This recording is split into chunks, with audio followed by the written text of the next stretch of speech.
ታደርግላታሉ። እነሱ ነው በጣም እንደዚህ አይነት ሁኔታ ተቀጠለ። ሁለተኛ እንግዲህ ተለያያችሁን በዛው ከዛ ትዳራችሁ ተጠናቀቀ። መቼ ነው?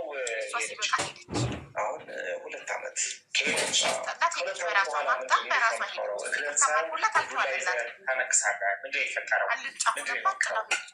እንደዚህ አንድ ደህና ስራ ትልቅ ስራ አገኘው።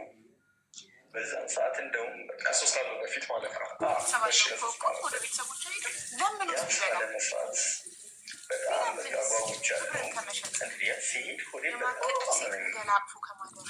በቃ ጠዋት ማለት ነው ሲቆርጠኝ በጣም ምናምን አልኩና ትንሽ አፌ ወደ ጤና ሰዎች እኮ ፈጣሪ እንኳን እኮ ብምር ሽርክን አልምርሙ ፈጣሪ እንኳን እኮ ካሻረክንበት አይምረን። ከሱ ሌላ ጌታ አለ ብለን ሌላ ጌታ አለ ብለን ካለን እኮ አይምረን አይደል? ታዲያ እኛ ሰው ሆነን ከአንቺ ውጭ ሴት ወይም ከአንተ ውጭ ወንድ ሄዳ ጀመርኩ። ማታ ነው ጀመርኩ። ማታ 3 ከዛ ማታ ሲጠዋት ስነሳ ከታች ነው በቃ ልክ እንደ ስትራፖ ማለት ነው ብሬን የጀመሩ ይኳል በሆነ ሁለቱም በቃ ያዘኝ እንደዚህ ማለት ነው። ከዛ እንዲህ ምንድን ነው ብሬን አመመኝ አልኩ። የሆነች አንድ ዶክተር አለች እና መቀርባት እሷ ጋር ደወልኩና መድኃኒት ማታ ወስጄ ነበር እንደዚህ ተሰጥቶኝ እሱን ከወሰድኩ በኋላ ጠዋት ተነስቼ ስራ ልገባ እንደዚህ እግሬን ያዘኝ። ሁለቱንም እግሬን በእኩል እንትን ነው አልኳት።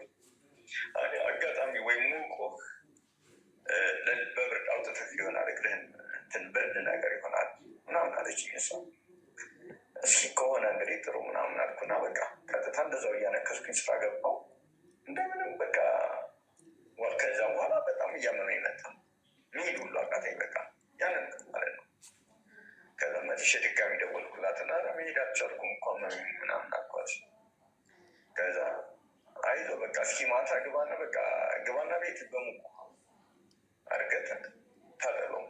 ስለዚህ ከዛም በኋላ ነው ሽመቀቀ ማለት ነው። ከዛ ሁለተኛ ጊዜ መድኃኒቱን 3 አሁን ሙሉ ጠቅላላ እዚህ መጣ ወገቤ ድረስ። ከዛ እንዴ ጠቅላላ ወገቤ ያስገባሽው በሰክሰስ ፕላስ ቻሪቴብል ኦርጋናይዜሽን ከሆነ ያንቺን ብር ይዞ ማንም የሚሄድም ተረጋግተሽ ጠብቂ በትዕግስት እና ቶሎ ብላ ሄዳ 2-3 ቀን በትዕግስት ጠብቂ። ማንም ያንቺን ብር ይዞ የትም አይሄድም። በሰክሰስ ከሆነ በሌላ ከሆነ ሌላውን ጠይቅ። ግን ሰክሰስ ፕላስ ቻሪቴብል ኦርጋናይዜሽን በሚል ካስገባሽ ከዛ እስኪሄዳለሁ ስሊያው በ3 ነው ሄድኩኝ። ከ3 ሲል ሄድኩኝ እዛ ጤና ተቋም። ከዛ እንደዚህ መድኃኒትን የምስወስድ እንደዚህ ሆንኩኝ። ስለዚህ ማክሸፊያ ካለ ማክሸፊያ አንተን በርድ ምናምን መሰለኝ አይ እስኪ ምናምን አሉ። ከዛ እንደዚህ ተኛሉ። እሺ ተኛ የተሳሳተ ኪኒን ሰጥተው ምርመራ ምናምን አረጉልኝ።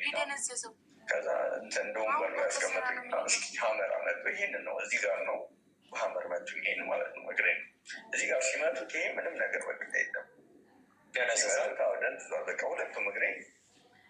ከዛ በቃ ምን ማድረግ ማክሸፊያ ብቻ ነው የምፈልገው ስላቸው አይ ማክሸፊያው እንዲሰጥ አይችልም፣ እንደገና ሙሉ ጠቅላላ ምርመራ መደረግ አለበት ምናምን አሉ። ስለዚህ ሪፈር እንጽፍልሃለን፣ በዚህ ሪፈር ሂድ ተባልኩኝ። ወደ ሚኒክ ሆስፒታል ተላኩ። ሚኒክ ሆስፒታል ሲሄድ እንደገና ምርመራ እንዳለ በቃ ምንም የቀረኝ ነገር የለም። ምርመራ አደረጉ ምናሉ። ከዛ ሌሎችን ምርመራዎች ወደ ውጭ ነው በቃ እንዳለ ምርመራ የሚልኩ። ስለዚህ በእንደዚህ አይነት ሁኔታ ታመመ ማለት ነው እንዳለ። አሁን በምን አይነት ሁኔታ ነው ያለው? አሁን በቃ መቆምም ያው አልችልም፣ ስራ የለኝም። ስራ ተውከው ማለት ነው። 3 ዓመት ስራ 3 ዓመት ሚስትህ እዛ ሄደች። ሚስቴ ጋርም ተለያይተናል። ልጅስ? ልጄ እናቴ ጋር ነው ያለው። እናትህ ጋር ትሄዳለህ? እና አሁን ባለፈው በክረምት ላይ ሙቀትም ለአንተ ጥሩ ይሆናል ተባል። ክረምት ላይ ብቻ አጋጣሚ እዛ ሙቀት ስላለ ሄድኩኝ። ሙቀት ፈልጌ እዛ ትንሽ 1-4 ወር ነገር ምናምን ቆይቼ መጣሁ ከእሷ ጋር ጋር። ስለዚህ አሁን በጤና መታወቅ ውስጥ ነው ያለው ማለት ነው። ለምንድን ነው እኛ ጋር የመጣኸው? እኛ ጋር ለምንድን ነው የመጣኸው?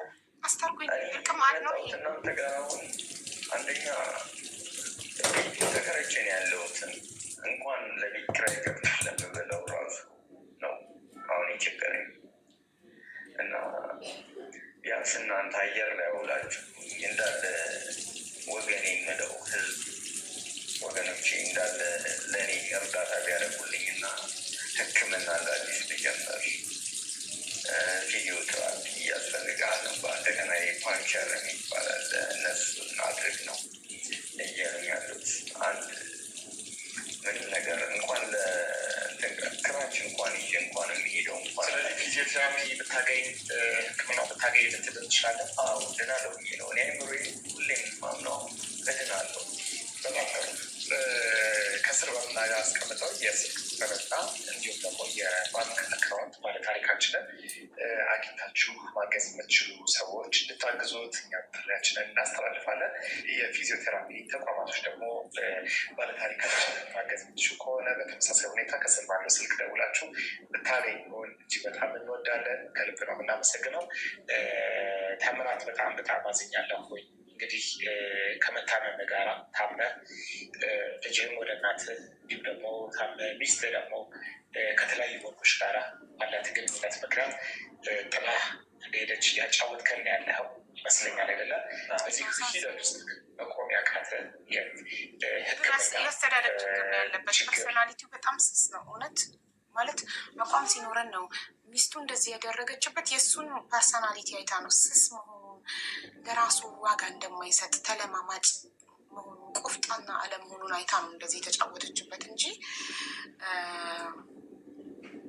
ጠንካራ ቢሆን እሱ በክብሩ ማይደራደር ቢሆን ቀጥ ለጥ ብላ ትዳሯን አክብራ ትኖር ነበረ።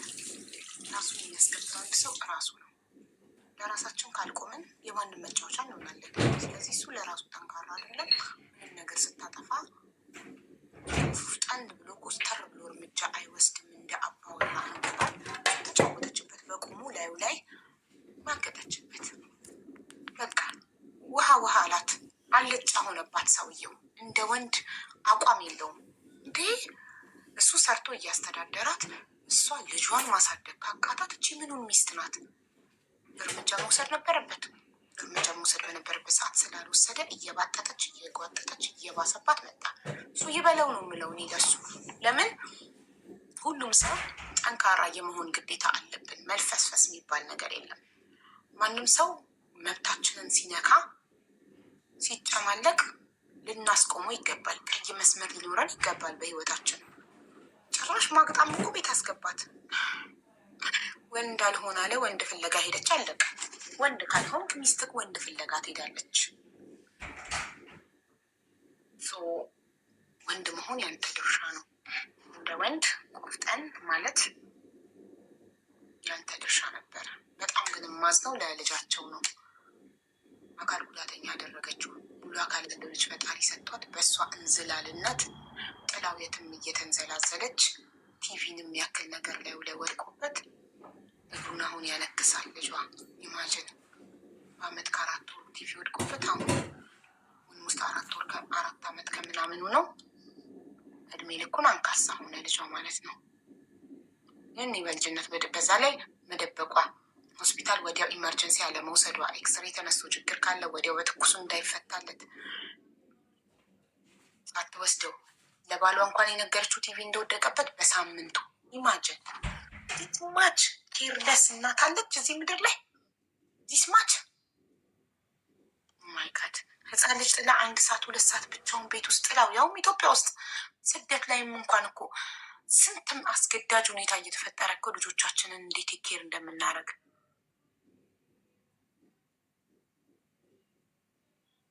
እናቴ ጋር ልውሰድ ልጄ ነው። እሺ አንቺ ቤተሰቦች ጋር ሄዱ ነው ወይ ልጇን በስርዓት ቴኬር አታደርግ። አሁን እሷ ላይፏን ኢንጆይ እያደረገች ነው ከሌላ ወንድ ጋር። እሱ በሽተኛ ሆኖ ቤት ተቀመጠ። በማን ጥፋት? በራሱ ጥፋት። ለምን? ጠንካራ ባለመሆኑ። በጣም እኔም ብዙ አስፈላጊ የምነግርሽ ታሪኮች አሉኝ። እሺ አስተማሪ የህይወት ታሪክ ነበረኝ። ካረዘመባችሁ ችግር የለም ማሪ፣ አይረዝምብንም። እስኪ እንስማው እና ጀምር።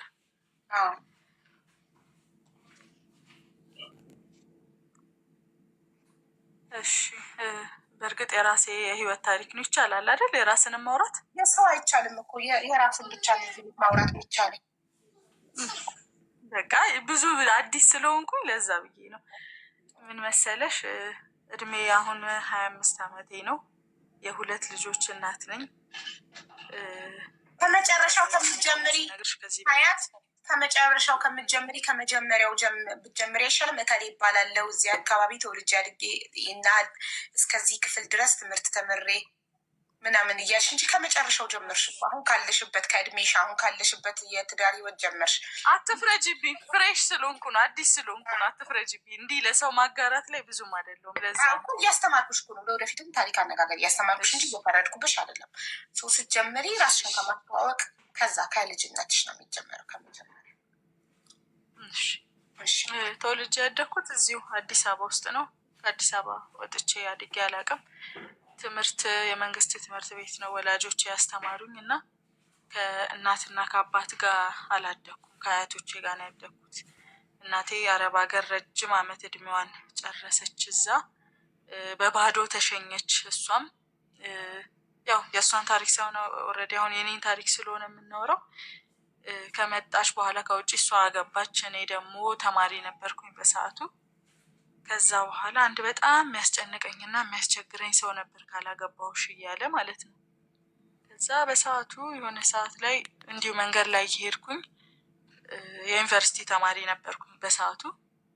መንገድ ላይ እየሄድኩኝ ድንገት አሞኝ ያገኘኝና ቤተሰቦቼ ጋር ይዞኝ ይሄዳል፣ አያቶቼ ጋር ማለት ነው።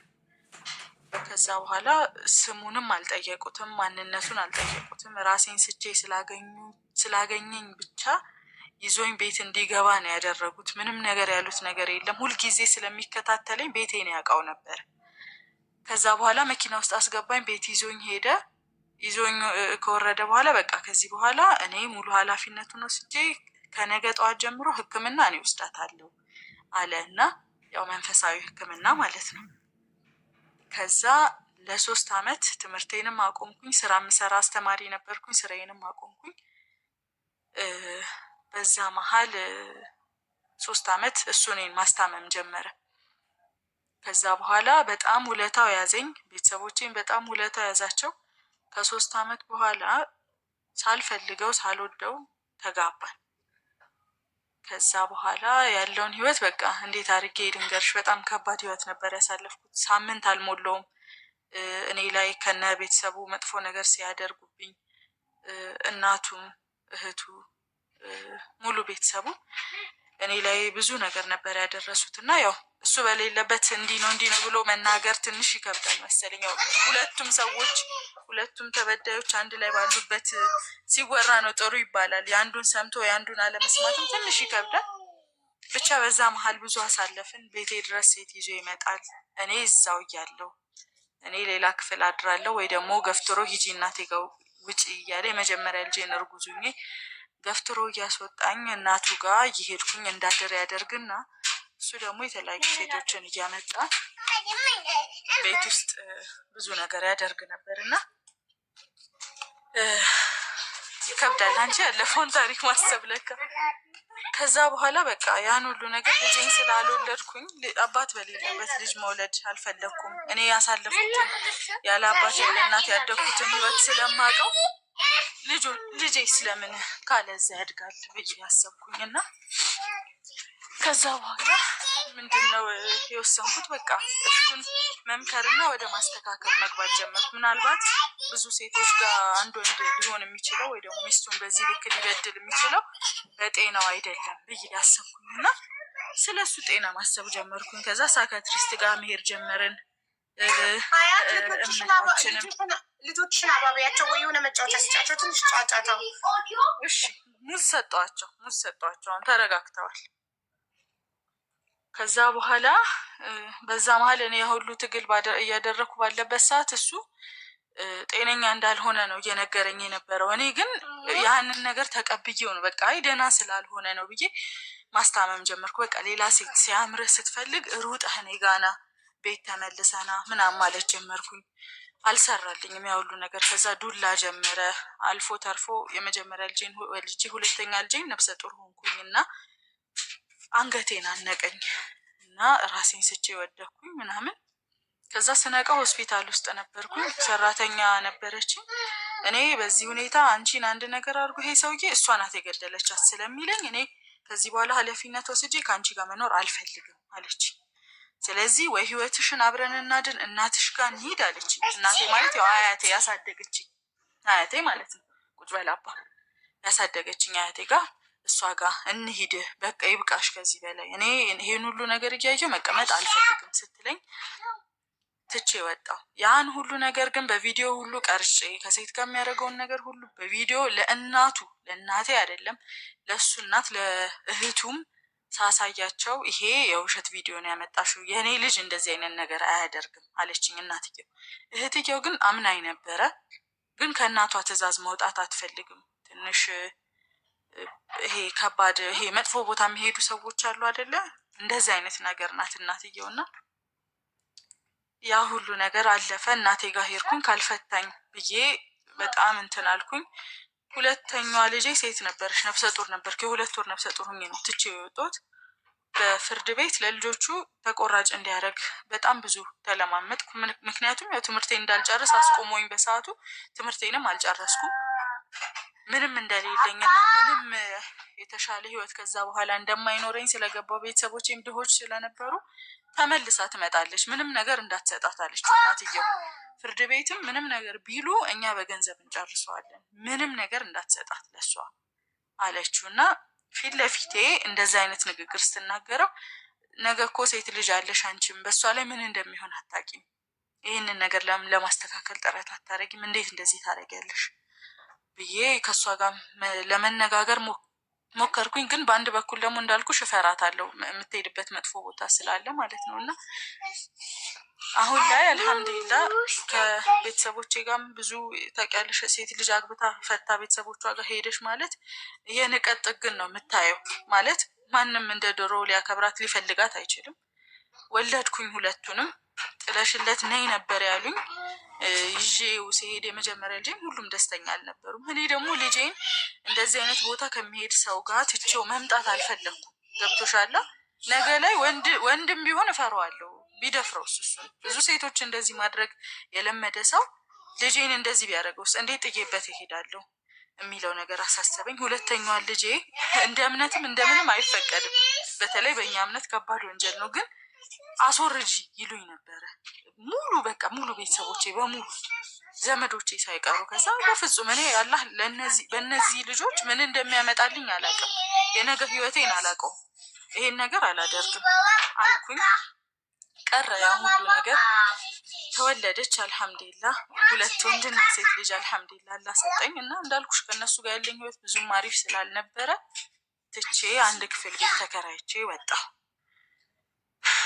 ከዛ ህይወት ምን ያክል ከባድ እንደሆነ በቃ እንዴት ብዬ ልንገርሽ። 2 ልጅ በ7,000 ብር ደሞዝ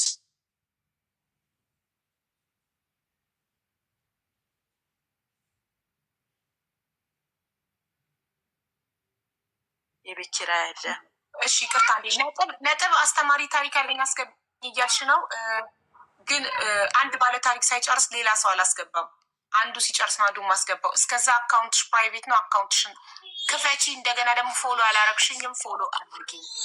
ታንኪዩ። እሺ ቀጥይ እህቴ።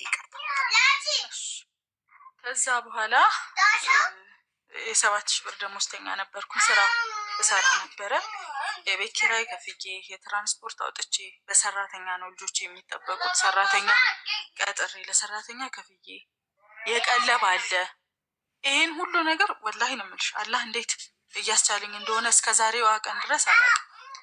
እንደዚህ እየተጨነኩ ባለሁበትም ሰዓት ፍርድ ቤት በጣም ብዙ ተመላልሻለሁ። እቺን ልጅ ከወለድኩም በኋላ ብቻዬንም አንድ ክፍል ቤት እንዳልኩሽ ተከራይቼ ከልጆቼ ጋር እየኖርኩኝ ከሆነም በኋላ ፍርድ ቤት ብመላለስም ምንም አይነት ነገር ሊያደርጉልኝ አልቻሉም። አንቺ አግኝተሽ ይሄንን ደብዳቤ ካልሰጠሽው ነው እያሉኝ ያሉት። እኔ ደግሞ ላገኘው አልቻልኩም። እሱ የጥሪ ወረቀት ማለት ነው። ማለት ለልጆቹ ተቆራጭ እያደረገ አይደለም። ብዙ ጊዜ ሆኖታል። እኔ ደግሞ ፍርድ ቤት መመላለስ የምችልበት አቅም አልነበረኝም፣ ነፍሰ ጡር ሆኜ እሷን ማለት ነው። ከወለድኳት በኋላ ግን ብመላለስም ምንም አይነት ለውጥ ላገኝ አልቻልኩም። እዛ ቦታ ላይ የሚያውቀው አቃቢ አለ፣ እሱ ዘመዱ ማለት ነው፣ ቤተሰቡ አለ። ብዙ ነገር ላይ ይረዳዋል፣ ያግዘው ነበረ አውቃለሁ። እና በሰዓቱ ሲሄድ ይስቅብኝ ሁሉ ነበር። ዝም ብለሽ ነው የምትደክሚው፣ አትምጪ፣ አታድክሚኝ፣ እኔንም አንቺም አትድከሚ፣ ምንም ለውጥ አታመጭም፣ ምንም አታመጭም፣ 10 ዓመት ብትቆይ ተመልሰሽ ትመጫታለሽ ይለኝ ነበር። እና የሚገርምሽ ዛቻዎቹ ራሱ እንዴት ከባድ እንደሆኑ ብዙ ነገሩ እንዴት እንዳለፍኩኝ እንዲህ ብዬ ልገልጽልሽ አልችልም። እኔ አልፈታሽም፣ መቼም ብፈታሽ ራሱ ለማንም ወንድ እንዳጠቅም ያርጌ ማስቀምጥሽ ይለኝ ነበረ። በእርግጥ እስካሁንም ምንም አይነት ሙከራም አላረኩም። የልጆችን ህይወትና የራሴን ህይወት ለመቀየር በጣም እለፋለሁ፣ ግን ምንም የተስተካከለ ነገር የለም። በዚያው አጋጣሚ በቃ እንዴት አድርጌ አጠር እንዳረኩት ብቻ ተይኝ። ተጨንቄ ነው ያሳጠርኩት። ብዙ ታሪክ አለ ያሳለፍኩት፣ የሚከብድ ለጭንቅላትም ወላሂ ነው የምልሽ። እና ልጆቼን አሁን የመጀመሪያው ልጄ ትንሽ ህመም አለበት። ያው አብሬው ስለማሉል እኔ የእነሱን ህይወት ለማስተካከል ውጭ ወጥቼ ስራ ውዬ በምመጣበት ሰዓት ልጄ ሳይታሰብ ADHD የሚባል የህመም አይነት ካወቅሽ፣ ይሄ አግሬሲቭ ምናምን የሚሆኑ ልጆች በምህጻረ ቃል ነው ADHD ያልኩሽ፣ ሰርች ብታረጊ ታውቂዋለሽ። እና ደግሞ ሁለተኛዋ ልጄ ደግሞ ትንሽ አይኗ ሸውረር ይልብኛል እና ለእነሱ ከጤና ጣቢያ ሪፈር ተጽፎ የመንግስት ሆስፒታሎች በየጊዜው እመላለሳለሁ እና በምመላለስ ሰዓት ስራ ቦታ ላይ በጣም ክፍተት እየፈጠርኩ መጣሁ። ምክንያቱም አንዴ የእሱ ቀጠሮ ይደርሳል፣ አንዴ የእሷ ቀጠሮ ይደርስብኛል። የሚወስድልኝ ማንም ሰው የለም ከኔ ውጭ ልጆቼን ሐኪም ቤት የትም ቦታ። ለዛ እያልኩኝ በመሄድበት ሰዓት አሁን ከ2 ሳምንት በፊት መስሪያ ቤቴ ከስራ አሰናበተኝ ልጅ ምክንያትና ጨንቆኛል፣ ግራ ገብቶኛል። የምታረጉትን ሁሉ አድርጉልኝ፣ ማስረጃ ከፈለጋችሁ አሳያችኋለሁ። አንድ እሱን፣ ሁለተኛ ግን ማለት ነው በየትኛውም ሁኔታ ወላሂ ለሴቶች ነው ትልቁ ምክሬ። ማንም የትኛውንም ያክል ውለታ ቢውል ማለት ነው ፈልጎ ነው ያደረገው። በቃ የቱንም ነገር ቢያደርግ ለምን ህይወቱን አይሰጥም? ወይማ አይዞሽ ህፃናት ናቸው። እሺ ልጆቼ በትንሽ ነገር አይታለሉም። ገና 2 ዓመቷ ነው ሁለተኛዋ። ለዛ ነው ይቅርታ። ችግር የለውም ማለት አንዴ አቡ አቤት፣ ችግር የለውም ማለት ይሰማል አለ። አዎ ይሰማል አለ። ይሰማል አቡ? አዎ ይሰማል ውዴ፣ ይሰማል። አዎ ይሰማል። እሺ እና አሁን እንዳልኩሽ በቃ ልጆቼ ገና ህፃናት ናቸው። የኔን ጥበቃ የሚፈልጉ ልጆች ናቸው። እኔ ለእነሱ ተሯርጬ በምገባው ነገር የመጀመሪያ ልጄን አላህ ከረዳኝ ነው ላገኘው የምችለው እንጂ ከዚህ በኋላ የእሱን አእምሮ ሁኔታ ብዙም ለማስተካከል ትንሽ የሚከብደኝም ይመስለኛል። ምክንያቱም በጣም አግሬሲቭ የሆነ ልጅ ነው። ነገሮችን እሱ በፈለገው መልኩ ብቻ የሚረዳ ልጅ ነው። የሚጎዳውን ነገር ብቻ ማድረግ የሚፈልግ ልጅ ነው እና ሰራተኛ ብቻ የሚጠብቀው ልጅ ራሱ አይደለም። በዚህ መሀል ሆኜ ከስራ አባረሩ። በቃ ግራ ገብቶኛል ወላሂ። የማደርገው ነገር አሁን ስራ እየፈለግኩ ነው፣ ግን ያን ያክል የሚሆን ነገር አላገኘውም። ቋንቋ ይጠይቃል ስራ ደግሞ። በእርግጥ እኔ ኦሮምኛ ነው ላልችል የምችለው። ከዛ ውጭ ያሉትን ቋንቋዎች አረበኛም ትንሽ እሞክራለሁ፣ ሰማለሁ። እንግሊዘኛም እንደዛው ግን አልችልም። ኦሮምኛ ግን መስማቱንም ይሆን መናገሩ በጣም ይከብደኛል፣ አልችልም። በዛ መሀል ባለሁበት ሁኔታ በቃ እንደዚህ አይነት ስራዎች ነው እያገኙ ያለሁት። አሁንም ለሴቶች ደግሞ ትልቅ የምመክረው ምክር እኔ የተማርኩበት ማለት ነው፣ ማንም ምንም ቢያደርግላችሁ ወይ ማንም ምንም ቢያደርግልን ፈልጎ ነው ያደረገው። ነገ እኛ እንድንከፍለው ፈልጎ አይደለም። ያ ሰው ፈልጎ ቢሆን እንኳን ከተመቸን ነው ልንከፍለው የሚገባው ውለታው። ከተመቸን፣ ከቻለን፣ ከፈለግን፣ ከተስማማን። ከዛ ውጭ ይሄ በውለታ የሚገባ ህይወት በጣም ከባድ ነው። በተለይ ትዳር፣ በውለታ የተገባ ትዳር በጣም ከባድ ነው። አለመውደዴ አይደለም ትዳራችን ለመጥፎ ነገር ያመጣው። ብዙ ጊዜ ጠይቀዋለሁ ማለት አልመችህም ወይ፣ እንደ ሚስት አልሆንኩልህም ወይ፣ ሌላ ሰው እስቲ የምታይበትን ምክንያት ንገረኝና ሙሉ ልሁንልህ እኔ እለዋለሁ እና ያም ችግር አይደለም። ችግሩ ከአንድ ሴት ጋር ወይ ከሁለት ሴት ከአንድ ወንድ ቺት ሊያደርግ ይችላል። ትክክል አይደለም። ትክክል ነው አይደለም? ትክክል አይደለም። ሊሄድ ይችላል። በጣም ከተለያዩና እድሜያቸው በጣም ትልልቅ ከሆኑ ሴቶች ጋር ግን በጣም ይከብዳል። እንደኔ ወጣት ነው እሱ፣ ትልቅ ሰው አይደለም። ግን ከበጣም ትልልቅ ሴቶች ጋር ብዙ ጊዜ እንደዚህ አይነት ነገር የሚያደርገው እና በጣም ይገርመኛል። ለምን ብዬ ራሴን እጠይቃለሁ። ማለት እኔ አላምርም፣ ወጣት ነኝ፣ ገና ልጅ ነኝ። በልጅነቴ ነው ያገባኝ። ቆንጆ አይደለሁም ብዬ መስታወት ላይ ራሴን አያለሁ። አንዳንዴ ይገርምሻል። እነሱ ጋር ያለው እኔ ጋ የሌለው ምንድን ነው? ብስለት ሊሆን ይችላል ምናልባት እላለሁ። ያው ትልልቅ ሴቶች ስለሆኑ እንዳልኩሽ እና በቅርብ ሂጄ ሁሉ ያናገርኳቸው ሴቶች አሉ። እኔ የእሱ ሚስት ነኝ፣ እንዴት አደርጋላችሁ ስል ባለትዳር እንደሆነ አልነገረኝም። እኔ ግን ያንተ ራሱ እኩያ ልጅ አለኝ፣ እባክህ ወደ እኔ ህይወት አትምጣ፣ እኔን አታስበኝ፣ ተወኝ ስለውም እሺ ሊለኝ አልቻለም ያለችኝ ሁሉ ሴት አለች። እና ምን ልላችሁ ፈልጌ ነው፣ አላቅም። ምክራችሁንም ስጡኝ፣ የሆነ ነገር በሉኝ፣ በርቺም በሉኝ፣ ጠንክሪም በሉኝ፣ የፈለጋችሁትን በሉኝ። ብቻ የሆነ በዚህ ሰዓት የምፈልገው በጣም ስላዘንኩኝ ስለተከፋው መስሪያ ቤቴ ሊያዝንልኝ እና ደግሞ ሊረዳኝ ባለመቻሉ፣ እነሱም ልጆች አሏቸው መስሪያ ቤቱ ሰራተኞችም ሁሉም ስላላቸው ይሄ ሁሉ ሰው ሊረዳኝ ባለመቻሉ በጣም ጨንቆኛል።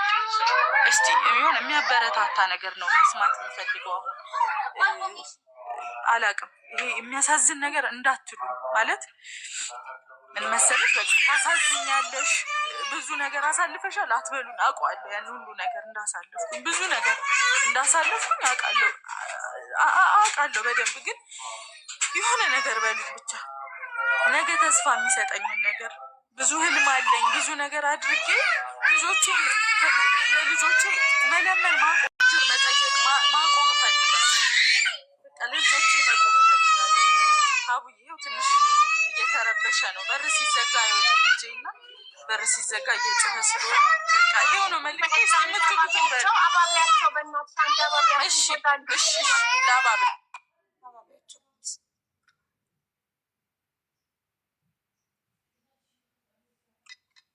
ሳዘናለሁ።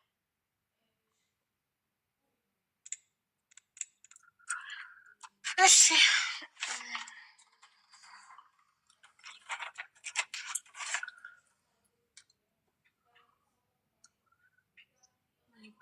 ስራ ነው አይደለ? መፈለግ ያለባት ስራ። እስኪ የምታውቁ አካባቢዋን ትንገረን እና እዛ አካባቢ ስራ የምታውቁ ከስራ ስለተቀነሰች ስራ የምታውቁ እስቲ በእናታችሁ።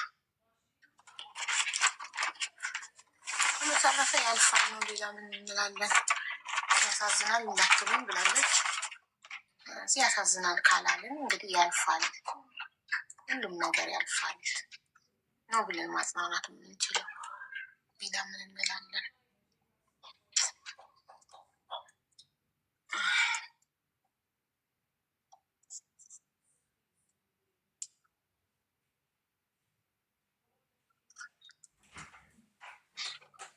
ሳውዲ ሚሊክ ደላላ አገናኝን። ጭራሽ ማሪ ስራና ክህሎት ሚኒስቴር ሂጂ እና ህጋዊ ኤጀንሲዎችን ሊስት ስጡኝ በይ። ሲሰጡሽ በእነዛ ህጋዊ ኤጀንሲዎች ሂጂ ወደምትፈልጊበት ሀገር። ከዛ ሰምቲንግ ሀፕን ቱ ዩ፣ ምንም ነገር ቢገጥምሽ ኤጀንሲው በህግ መጠየቅ ትችላለሽ። ኤጀንሲው ህጋዊ በህጋዊ መንገድ ስለሄድሽ ገባሽ? እነዛ ማሪ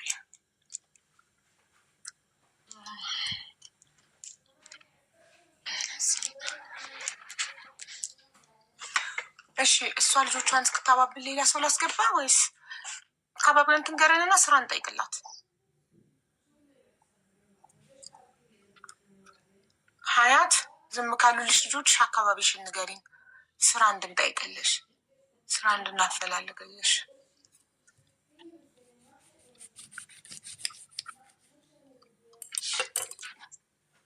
ያ ነጥብ የምትባል ደጋግሞ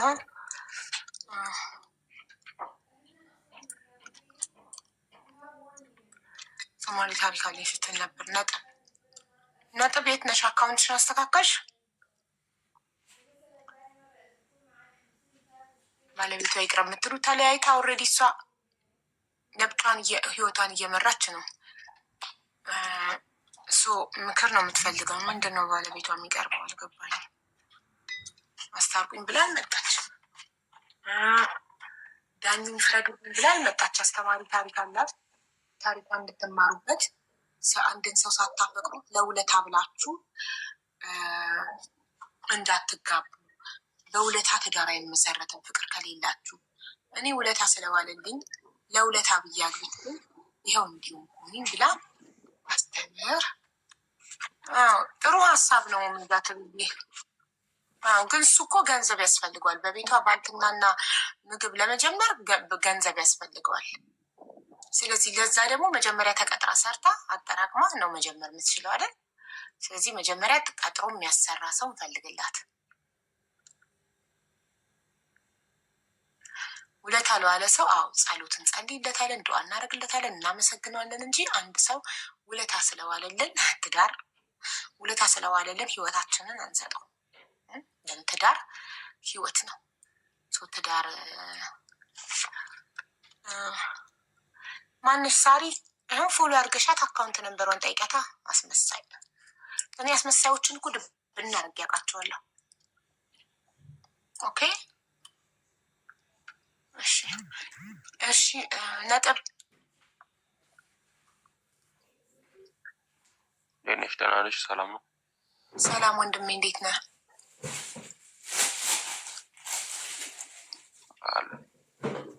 የግል ድርጅት ይመቻታል። እኔ እንጃ። በአካባቢው አንድ ከሆነ ጠይቃታለሁ ስትመለስ። ልጆቿን ልታባብል ሄዳለች። እሺ ወንድሜ ታሪክህን ጀምር። አስተማሪ ታሪክ አለኝ ብለህ ነበር የገባኸው። ኃላፊነት የለኝም የአስተማሪ ታሪክ። ጅላንፎ ምን ጅላንፎ ነገር እና ምን ልትሆን ገባክ? ክብረ ቢስ ውሸታ። አሁን ተመልሰ የመግባት እድል የለም። ስምህን ቀይረህ ብትመጣ ተመልሰ የመግባት እድል የለም። ኮመንት እንዳትጽፍ ሚውት ተደርገህ ነው የወረድከው። በገዛ እጅህ ተዋርደህ ወረድክ። ምን አገኛለሁ ብለህ ነበር? ፎሎ አገኛለሁ ብለህ እዚህ ቤት እኮ ጅል የለም። ታሪክ ሰምተው ታሪኩ ከተመቻቸው ካደነቁት ነው አንድን ሰው ፎሎ የሚያደርጉት። እዚህ ቤት ጅሎች አይደሉም። ዝም ብለው ፎሎ አያደርጉም። ታሪክ አዳምጠው ታሪኩ ካስተማራቸው ታሪኩን ከወደዱት ነው ፎሎ የሚያደርጉት። ፎሎ ቤት አይደለም ይሄ ቤት። ኦኬ እዚህ ቤት ገብተን በሰከንድ ውስጥ ፎሎ እናገኛለን ብላችሁ የምታስቡ ከሆነ ታሪኩን ሰምተው ለወደዱት ሰው ፎሎ የሚያደርጉት። ዝም ብሎ ለውሽታም ፎሎ አያደርጉም። እሺ ሀያት ጅላጅል አይደለንም። ቴንኪው ጅላጅል መስላችኋቸው ነው ዝም ብላችሁ። አሁን እስቲ ተረጋግተዋል እንጂ አንቺን እያዳመጠች ነው። አቀፊያት ትንሿ። እሺ እንትን አካባቢሽን ስራ የድርጅት ስራ ትፈልጋለች ወይም ትፈልጋለች? ችግር የለውም ምንም ስራ ይሁን ብቻ። ይህን አናግሪያት። ይህ ስራ እያለች ነው። ፎሎ አድርጊያትና ላትገባለች እንድታገኛት። እንዴት ሳና ጫማ ምልክት ያለባት አገኘት። ግን እንዴት ፎሎ እንደሚደረግ ምናምን አላውቅም። ፕሮፋይሏ ፎሎ የሚለው ማንበብ በቃ አገኟት። ከዛ በኢንቦክስ ጻፊላት። የቢዝነስ አካውንት ስለሆነ ስልክ ቁጥሯ ፕሮፋይሏ ላይ ይኖራል። አዎ አለ፣ አየሁት። በቃ ውሰጂና ደውይላት፣ ስራ ትቀጥርሻለች። እሺ በጣም አመሰግናለሁ እናቴ። እኔ እናት በርቺ። ከበርቺ ውጪ ያልፋል። በርቺ። ልጆቹም ልጆች ያድጋሉ። ኢንሻአላህ። አንቺም ወጣት ነሽ፣ ሙሉ አካል አለሽ፣ ጤነኛ ነሽ። ችግርን ታልፈዋለሽ ኢንሻአላህ። እሺ እናቴ እንዳጠፊ እየመጣሽ። እሺ ኧረ እመጣለሁ። በጣም እንደዚህ ያገኛለሁ ተስፋ ብዬ ራሱ አላሰብኩም ነበር። ወላሂ በጣም አመሰግናለሁ። የህይወት ስራ ካልተሳካ ንገሪኝ፣ ሌላ ስራ እንፈልጋለን። እሺ ችግር የለውም ኢንሻአላህ። እሺ በውስጥ አናግርሻለሁ። እኔም ስልኬንም ላስቀምጥ እዚህ ጋር አስቀምጪ ከፈለግሽ። ግን እኔ ህዊን አናግረሻት ካልሆነ ገስት ስራው ካልተሳካ ሌላ ስራ እንድፈልግልሽ ትሰጪኛለሽ። ስለ 2200 ሰው አለ ማንም ቢደውልብሽ ችግር የለብሽም። ከሌለብሽ ለስራ ብቻ ይደውሉልኝ፣ ለሌላ መጥፎ ነገር ብቻ አይበሉኝ እኮ ሴት ስለሆንሽ ወንዶች እንዳያስቸግሩሽ ምናምን ብዬ ነው። አሁን ከተዳርሽም ስለተለያየሽ ይሄን አጋጣሚ እንዳይረብሽ። አይ አልፈልግም እንደዛ ነገር፣ እውነትሽን ነው፣ ይቅር። እዛ ነው ገባሽ? ስለዚህ እንትና የሂዊን ጀም ሞክሪና ስራው አልተሳካ ነይና። እሺ በጣም አመሰግናለሁ። አላህ ጀዛችሁን ሁላችሁን የሚክፈላችሁ። አሚን። አይዞሽ ብቻ በዱዓ ከጎን ይሁኑልኝ። እሺ እናቴ። እሺ ሰሊና ምንድን ነው የምትይኝ? ማሪ ቆይ ሁሉልሽ እየሮጠ ነው። ገንዘብ አይደለም የሚል ነገር አይቻሀቡ ገንዘብ አይደለም ግን በጣም ታስፈልግኛለሽ። ማናት?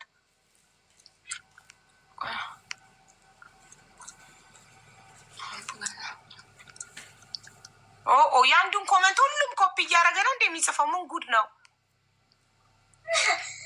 የማን እንደሆነ ትክክለኛ ሀሳቡ በምንድን ነው የምናውቀው? ሁሉም አንዱ የጻፈችውን ኮፒ አድርገው ነው የሚጽፉት። እኔ እንትን ፈልጌ ነበረ ሀቡዬ፣ የእህቴ ልጅ ሳውዲ አረቢያ ነበረች እና እርዳታሽን ፈልጌ ነው ሀቡ። እኮ ነገሬን እየሰማንሽ ነው ማሪ፣ ገብተሻል እኮ። እሺ ማዬ፣ እንትን እመጣለሁ ብላኝ ካወራችኝ አወርታኝ ነበር እና 2 አመት ኮንትራት ጨርሳለች ሳውዲ ከገባች እና እመጣለሁ ብላን አውርተን ጨርሰን ሴትዮዋ በራስሽ ገንዘብ ነው ማሳፍርሽ ብላት በ2 ወር ደሞዝሽ ትኬት ትቆርጥልሻለሁ ትሄጃለሽ ብላት ነበረ። ኦኬ ብላ ተነጋግረን ልትመጣ ግን ከኦን ላይ ጠፋች እና 1 ወር አለፋት። ስልኳ አይሰራም። ስልኳ ደውዬ ነበረ ሌላ ሰው ነው የሚያነሳው እና ምናልባትም የልጇ ወይ የሴትዮዋ ነው ብዬ ማወራኋት። እኛ ሰራተኛ የለችንም እንዲህ የምትባል ምንም ሰራተኛ የለንም አሉኝ። እሺ ኤጀንሲ ዋሳናቀሽ ሳውዲ ኤጀንሲ ደግሞ ደውዬለት ነበረ አለች እየሰራች ነው አለኝ እና እሺ እየሰራች ከሆነ ቢያንስ እናቷን ታውራ ቀጥታ መስመር 1 ድምፅ እመጣለሁ ብለን ተነጋግረናል። ግን ሴትዮዋ ትንሽ እየተጨቃጨቁ ነው። አትሄጂም ትሄጃለሽ እና ቢያንስ እንኳን ድምጿን ትስማ እናቷ አልኩት። ግን ምንም መልስ ሊሰጠኝ አልቻለም። እየሰራች ነው በቃ እየሰራች ነው አለኝ ማለት ነው ኤጀንሲው። እየሰራች ከሆነ ምን ትፈልጊያለሽ? እየሰራች ነው አልኩሽ ብሎ መለሰልኝ። ኦኬ ስለዚህ እንደዛ ከሆነ እውነት እየሰራች ለመሆኑ ማረጋገጫ ኤጀንሲው ማለት ቢሮዋ ነው። ገብቶሻል? አንዳንድ ኤምባሲ እና ኤጀንሲ ስለሚንታብታባችሁ ነው እናንተ። እንትን የሄደችበት ኤጀንሲዋ ነው የላካት ኤጀንሲ ቢሮዋ ማለት ነው። ኢትዮጵያ ያለውን እኛ እናቀውም የማቀው ልጅ ነበረ። ምንም መልስ ሊሰጠኝ አልቻለም። አይ ሳውዲ ያለው ኢትዮጵያ ያለውማ እኮ ስራውን ጨረሰ በቃ አስረከበለ። ሳውዲ ያለው ነው የሚያስፈልገን። ስለዚህ ሳውዲ ያለው ምን አለሽ? እየሰራች ነው አለሽ። እየሰራች መሆኑን ማረጋገጫ ወይ ትደውልና ለእኛ ጋር ወይ ደግሞ አንተ ማረጋገጫ ላክልን ስጠን ማለት ነው። እምቢ አለኝ እኮ መልስ አልሰጣለኝ ሀቡዬ። እሱን ነበር የፈለግኩት። ቢያንስ 1 ድምፅ እንኳ ደህና ነኝ እየሰራው ነው የሚል። ኦኬ ስለዚህ ኤጀንሲውን እንጠይቅልሻለሁ። ካለበለዚያ ኤምባሲ ያናግረዋል። ኤጀንሲው እየሰራች መሆኗን እርግጠኛ መሆኗ። አንዳንድ ቤት ስልክ ላይ ሰጡ ይችላሉ። ደህና ሰጣት እኮ አጥፍታባት አታውቅም። 2 አመት ስትሰራ 1 ጊዜም ከኦንላይን እንትን አትልም። ቢያንስ ኦንላይን እንኳን ብትጠፋ ወይ 2 ቀን ወይ 1 ቀን ነው እንጂ እንደዚህ ከወር እስከ ወር በፍጹም ጠፍታ አታውቅም ከኦንላይን። አንዳንድ ቤቶች ወይ አሁን 2 አመት ኮንትራት ጨርሳ ሴትዮዋ እምቢ ብላ ቢሮ ከመለሰቻት ቢሮ ደግሞ በጉልበቱ አገር ላከኝ እያለችው ሌላ ስራ ሊያስገባት ይችላል። ካስገባት የገባችበት ቤት ስልክ ላይ ፈቅዱ ይችላል። ገባሽ? ስልክ በወር 1 ብቻ ደሞዝ ስትቀበል ብቻ ቤተሰብ ጋር እንድትደውል ሊያደርጉ ይችላሉ። ሶፊ ኢንቫይት አድርጌሽ ነበረ። ቲንክ ኔትወርክ የላትም ሶፊ ጋር። መስዬ ማን አለ? ቤቲ ሶፊዬ አዊ እንዴት አደርሽ? እንዴት ዋልሽ? ሶፊዬ ሰላም ነሽ? አለሁልሽ ማሪ። አለን። ይኸው ለሶፊዬ ቁጥርሽን ላኪላት እሺ፣ የራስሽን ቁጥር ከዛ ኤጀንሲውን ስልክ ትልክልኛለሽ። ኦኬ ይኸውልሽ ባለፈውም የዛሬ 5 ቀን 4 ቀን አካባቢ ጽፌልሽ ነበረ። ከዛ ምናልባት ሞዴሬተር ይሆናል ሚውት አድርገውኝ ነው እና የልጅቷ ኬዝ ምን መሰለሽ፣ እኔ ነኝ ከኢትዮጵያ ያመጣኋት። እኔ ኦልሬዲ ሀውስ ሜድ ነኝ እና ግን ያው ስለማውቃት ነው ልጅቷን በአንድ ሰፈር ማለት ነው። እና እዚህ ከመጣች በኋላ ግን ከመጣች 3 ወር አካባቢ ነው። መጀመሪያ ከዚህ ነው ወደ ኢትዮጵያ ሄደችው 5 ዓመት ሰርታ ማለት ነው። የልጆች እናት ነች። ድጋሚ አሁን ወደዚህ ስትመጣ ሰዎቿ ወረቀት ሊያሰሩ ሲያስመረምሯት HIV ፖዘቲቭ ሆነች ማለት ነው። ከዛ ወደ ቢሮ መለሷት።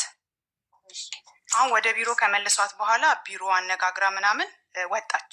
ለቢሮ የሚከፈል ብር ከፍላ 2000 ብር ወጣች። ከዛ ከወጣች በኋላ የቢሮ ልጅ ደውሎልኝ ያነጋገረኝም ቀጥታ አሻራ ሰጥታ በ24 ሰዓት ውስጥ ወደ ኢትዮጵያ መሄድ እንዳለባት ነው። እና ይህንን ከሰማች በኋላ ቢሮ ውስጥም እንደገና ደግሞ ድጋሚ የጠፋችበት ኢጃዛ ቤትም በጣም ራሷን ለማጥፋት ብዙ ጊዜ ተደጋጋሚ ነገሮች ሞክራ ነበር። አብሯት የነበሩ ልጆች ኢትዮጵያ ደውለው ለፋሚሊ ምናምን በጣም ምን ተፈጥሮ ነው እች ልጅ በጣም ብዙ ነገሮች እያደረገች ነው ብለው አወሩ። ኦልሬዲ ፋሚሊም ይሄን ኬዝ አያውቅም። አሁን እች ልጅ የምትፈልገው ይሄን HIV የተያዘችው እንደነገርኩሽ ወደ ኢትዮጵያ ስትገባ አንዱ አገባሻለሁ ብሏት ጥሩ ኑሮ ላይ የሚኖር ሰው ነው እና አገባሻለሁ በሚል ነገር አውርተው ምናምን ተስማምታ ሄዳ ነው። በ1 ወር ውስጥ ስታየው ጥሩ ነገር አልተፈጠረም። ተመልሳ ስትመጣ ይሄ ነገር የተፈጠረው እና ያ ሰው ኦልሬዲ HIV ፖዘቲቭ ነው ምናምን እያወቀ ነው ይበከላት። እና አሁን እች ልጅ ወደ ኢትዮጵያ መሄድ ትፈልጋለች። የልጁንም ብዙ በህግ መጠየቅ ትፈልጋለች እና አሁን ላይ ውጭ ላይ ነው እየሰራች ያለችው ጠፍታ። እንዴት ኢትዮጵያ መሄድ እንዳለባት አንዳንድ እንትን የሚሏትን ነገሮች እንድታወሪያት ስለምፈልግ ነው።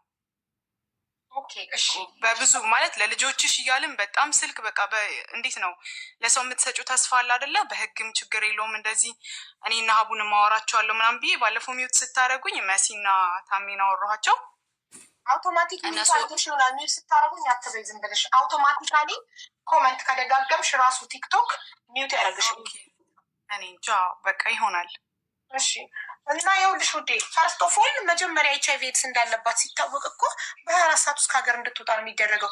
ሰዎቹ እንዴት መክተብ ይመልሷታል? ለብራቸው ሲሉ እንዴት እዛው ይመስለኛል እኮ ወደ ፖሊስ ጣቢያ ነው የምትወሰደው ቀጥታ። ኦልሬዲ ወረቀቱም ሁሉም ነገር አለ። ኢንቦክስ ላይ አስፈላጊ ከሆነ ማውራት እንችላለን። ዋትሳፕም ሆነ ኢንቦክስ እዚኛው ላይ ማለት ነው። ይኸውልሽ እንዴት መሰለሽ ስትመረመር የለብኝም።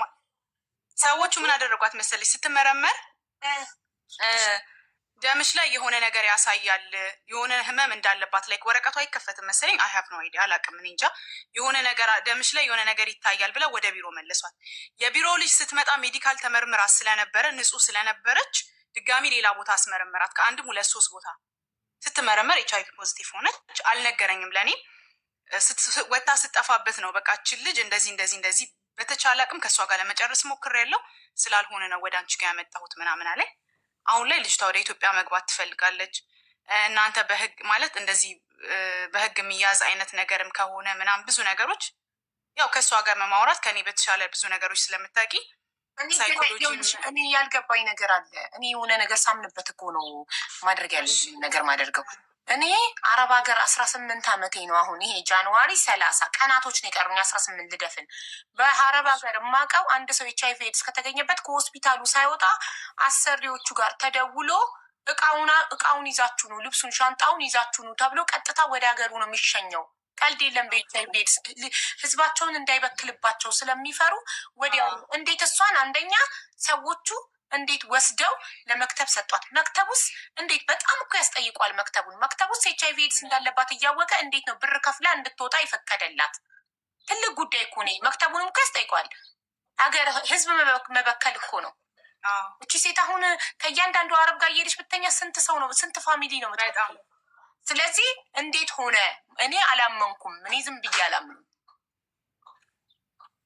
ኦኬ፣ ስለዚህ እንድታምኚ ማለት አሁን እኔ እንደ ሀሳብ ነው ያቀረብኩልሽ፣ ርዕስ ስለሆነ እንደ ርዕስ ጉዳዩን ያቀረብኩልሽ።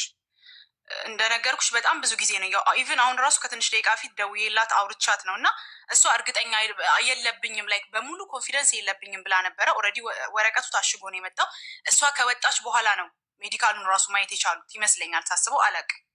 እኔ አሁን ልልሽ የምችለው ነገር ኢንቦክስ ላይ የምርመራውን ውጤት በአረብኛ የተጻፈ አለ፣ እንግሊዝኛ አለ ምናምን። የምርመራውን ውጤት ልክልሻለሁ፣ የልጅቷን ስልክ ቁጥር ልክልሻለሁ። ከኔ የሚጠበቀው ከእሷ ጋር በደንብ ዲስከስ አድርጉ። እሺ ወደኛ የመጣችሁበት ምክንያት ምንድን ነው? አሁን እሷ ወደ ሀገር ቤት ከሆነ መሄድ የምትፈልገው ቀጥታ ሄዳ ለፖሊስ ለምን እጇን አትሰጥም? ኤች አይ ቪ ኤድስ አለብኝ ብላ መንግስት ራሱ ትኬቷን ቆርጦ ይሸኛታል እኮ። ከዛ የበከላት ኢትዮጵያ ውስጥ ከሆነ ያለው ኢትዮጵያ በህግ ትጠይቋለች። ችግር የለውም ማለት አሁን እንግዲህ የሕክምና ውጤት ከመጣ ቢያንስ ሳምንት ራሱ ሊሆነው ነው። ጠፍታባቸው ነው ያለችው። ኃላፊነቷን ትወስዳለች። ራሷ ለሰራችው ስህተት ኤች አይ ቪ ኤድስ እንዳለባት እያወቀች ከመክተብ ጋር መክተቡንም ማስጠየቅ አለባት በህግ። ከፍዬን የወጣሁት ገንዘቧም ይመለስላታል። ለመክተቡ የሚከፈለውን ከፍላን የወጣችሁ ብለሻላ። 3,000 ብር ብሏት 1,000 ብሩን ፓስፖርትሽን ስታመጪ ነው የምሰጥሽ አላት። 2,000 ብር ሰጠችው፣ ወጣች እኮ 2,000 ድርሃም የከፈለችበት ደረሰኝ ካላት መክተቡ ራሱ በህግ ይጠየቃል። አንደኛ ሊዘጋ ሁላ ይችላል። ምክንያቱም ይሄ ቀልድ አይደለም። ኤች አይ ቪ ኤድስ ተጠቂ መሆኗን እያወቀ እንድትወጣ ለገንዘብ ሲል እንድትወጣ ከለቀቃት ወደ ውጭ ምንም ኃላፊነት አይሰማውም ማለት ነው ይሄ መክተብ። ስለዚህ በነገራችን ላይ ልጁ በተቻለ አቅም ሊያገኛት ሊያወራት ሞክሮ ነበረ። ብሎክ ነው ያደረገችው። ስልኩን ብሎክ አድርጋ ቀየረች። ገንዘቡን ከተቀበለ በኋላ ከዛ እንደዚህ ያላት ገንዘቡን እኔ ያወራኝ። እሺ ኃላፊነት ከተሰማው ለምን ለፖሊስ አልጠቆምም? ኤች አይ ቪ ኤድስ ተጠቂ ሰራተኛ አምልጣለች ከቢሮ ብሎ እንዳወቀ ለምን አላሳፋኝ? አሁን ልጠቁምባት ነው እኔ በተቻለ አቅም ችግሩን እንፍታው ስላት ቆይሺ ብላይ ነው ከመክተብ የወጣችሁ ነው ያለኝ። ምንም መፍታት እኮ አለመፈታት አይደለም። እውነት ከሆነ ሪዛልቱ እጁ ላይ ካለ እሱ የትኬት ላለማውጣት አንደኛ፣ ሁለተኛ ያመጣበት ገንዘብ እንዳይከስር ገንዘቡን ከሷ ለመቀበል ስለፈለገ ነው እንጂ ወዲያው እንዳወቀ ትክክለኛ ሰው ህሊና ያለው ሰው ቢሆን ኖሮ ለህግ ነበር የሚያሳውቀው። ገባሽ? እሱ ግን የሚያወጣው የትኬት የሚቆርጠው የትኬትና ያመጣበት ወጪን ያሳሰበው። ኤች አይ ቪን ቢኖርባት ገንዘቡን ከከፈለች ምን አገባኝ የሰው ሀገር ህዝብ ትበከል ብሎ ነው አውጥቶ የለቀቃት። ይሄ ደግሞ የእሱ ኃላፊነት አለመሰማት ነው። ገንዘብ ብቻ ስለሚያሳድዱ ዜዶን ኬር ኃላፊነት አይሰማቸው። ምንም ነገር ራሳቸው ላይ ካልደረሰ ኃላፊነት አይሰማቸው። እነሱ ዋናው ገንዘባቸው አይቋረጥ።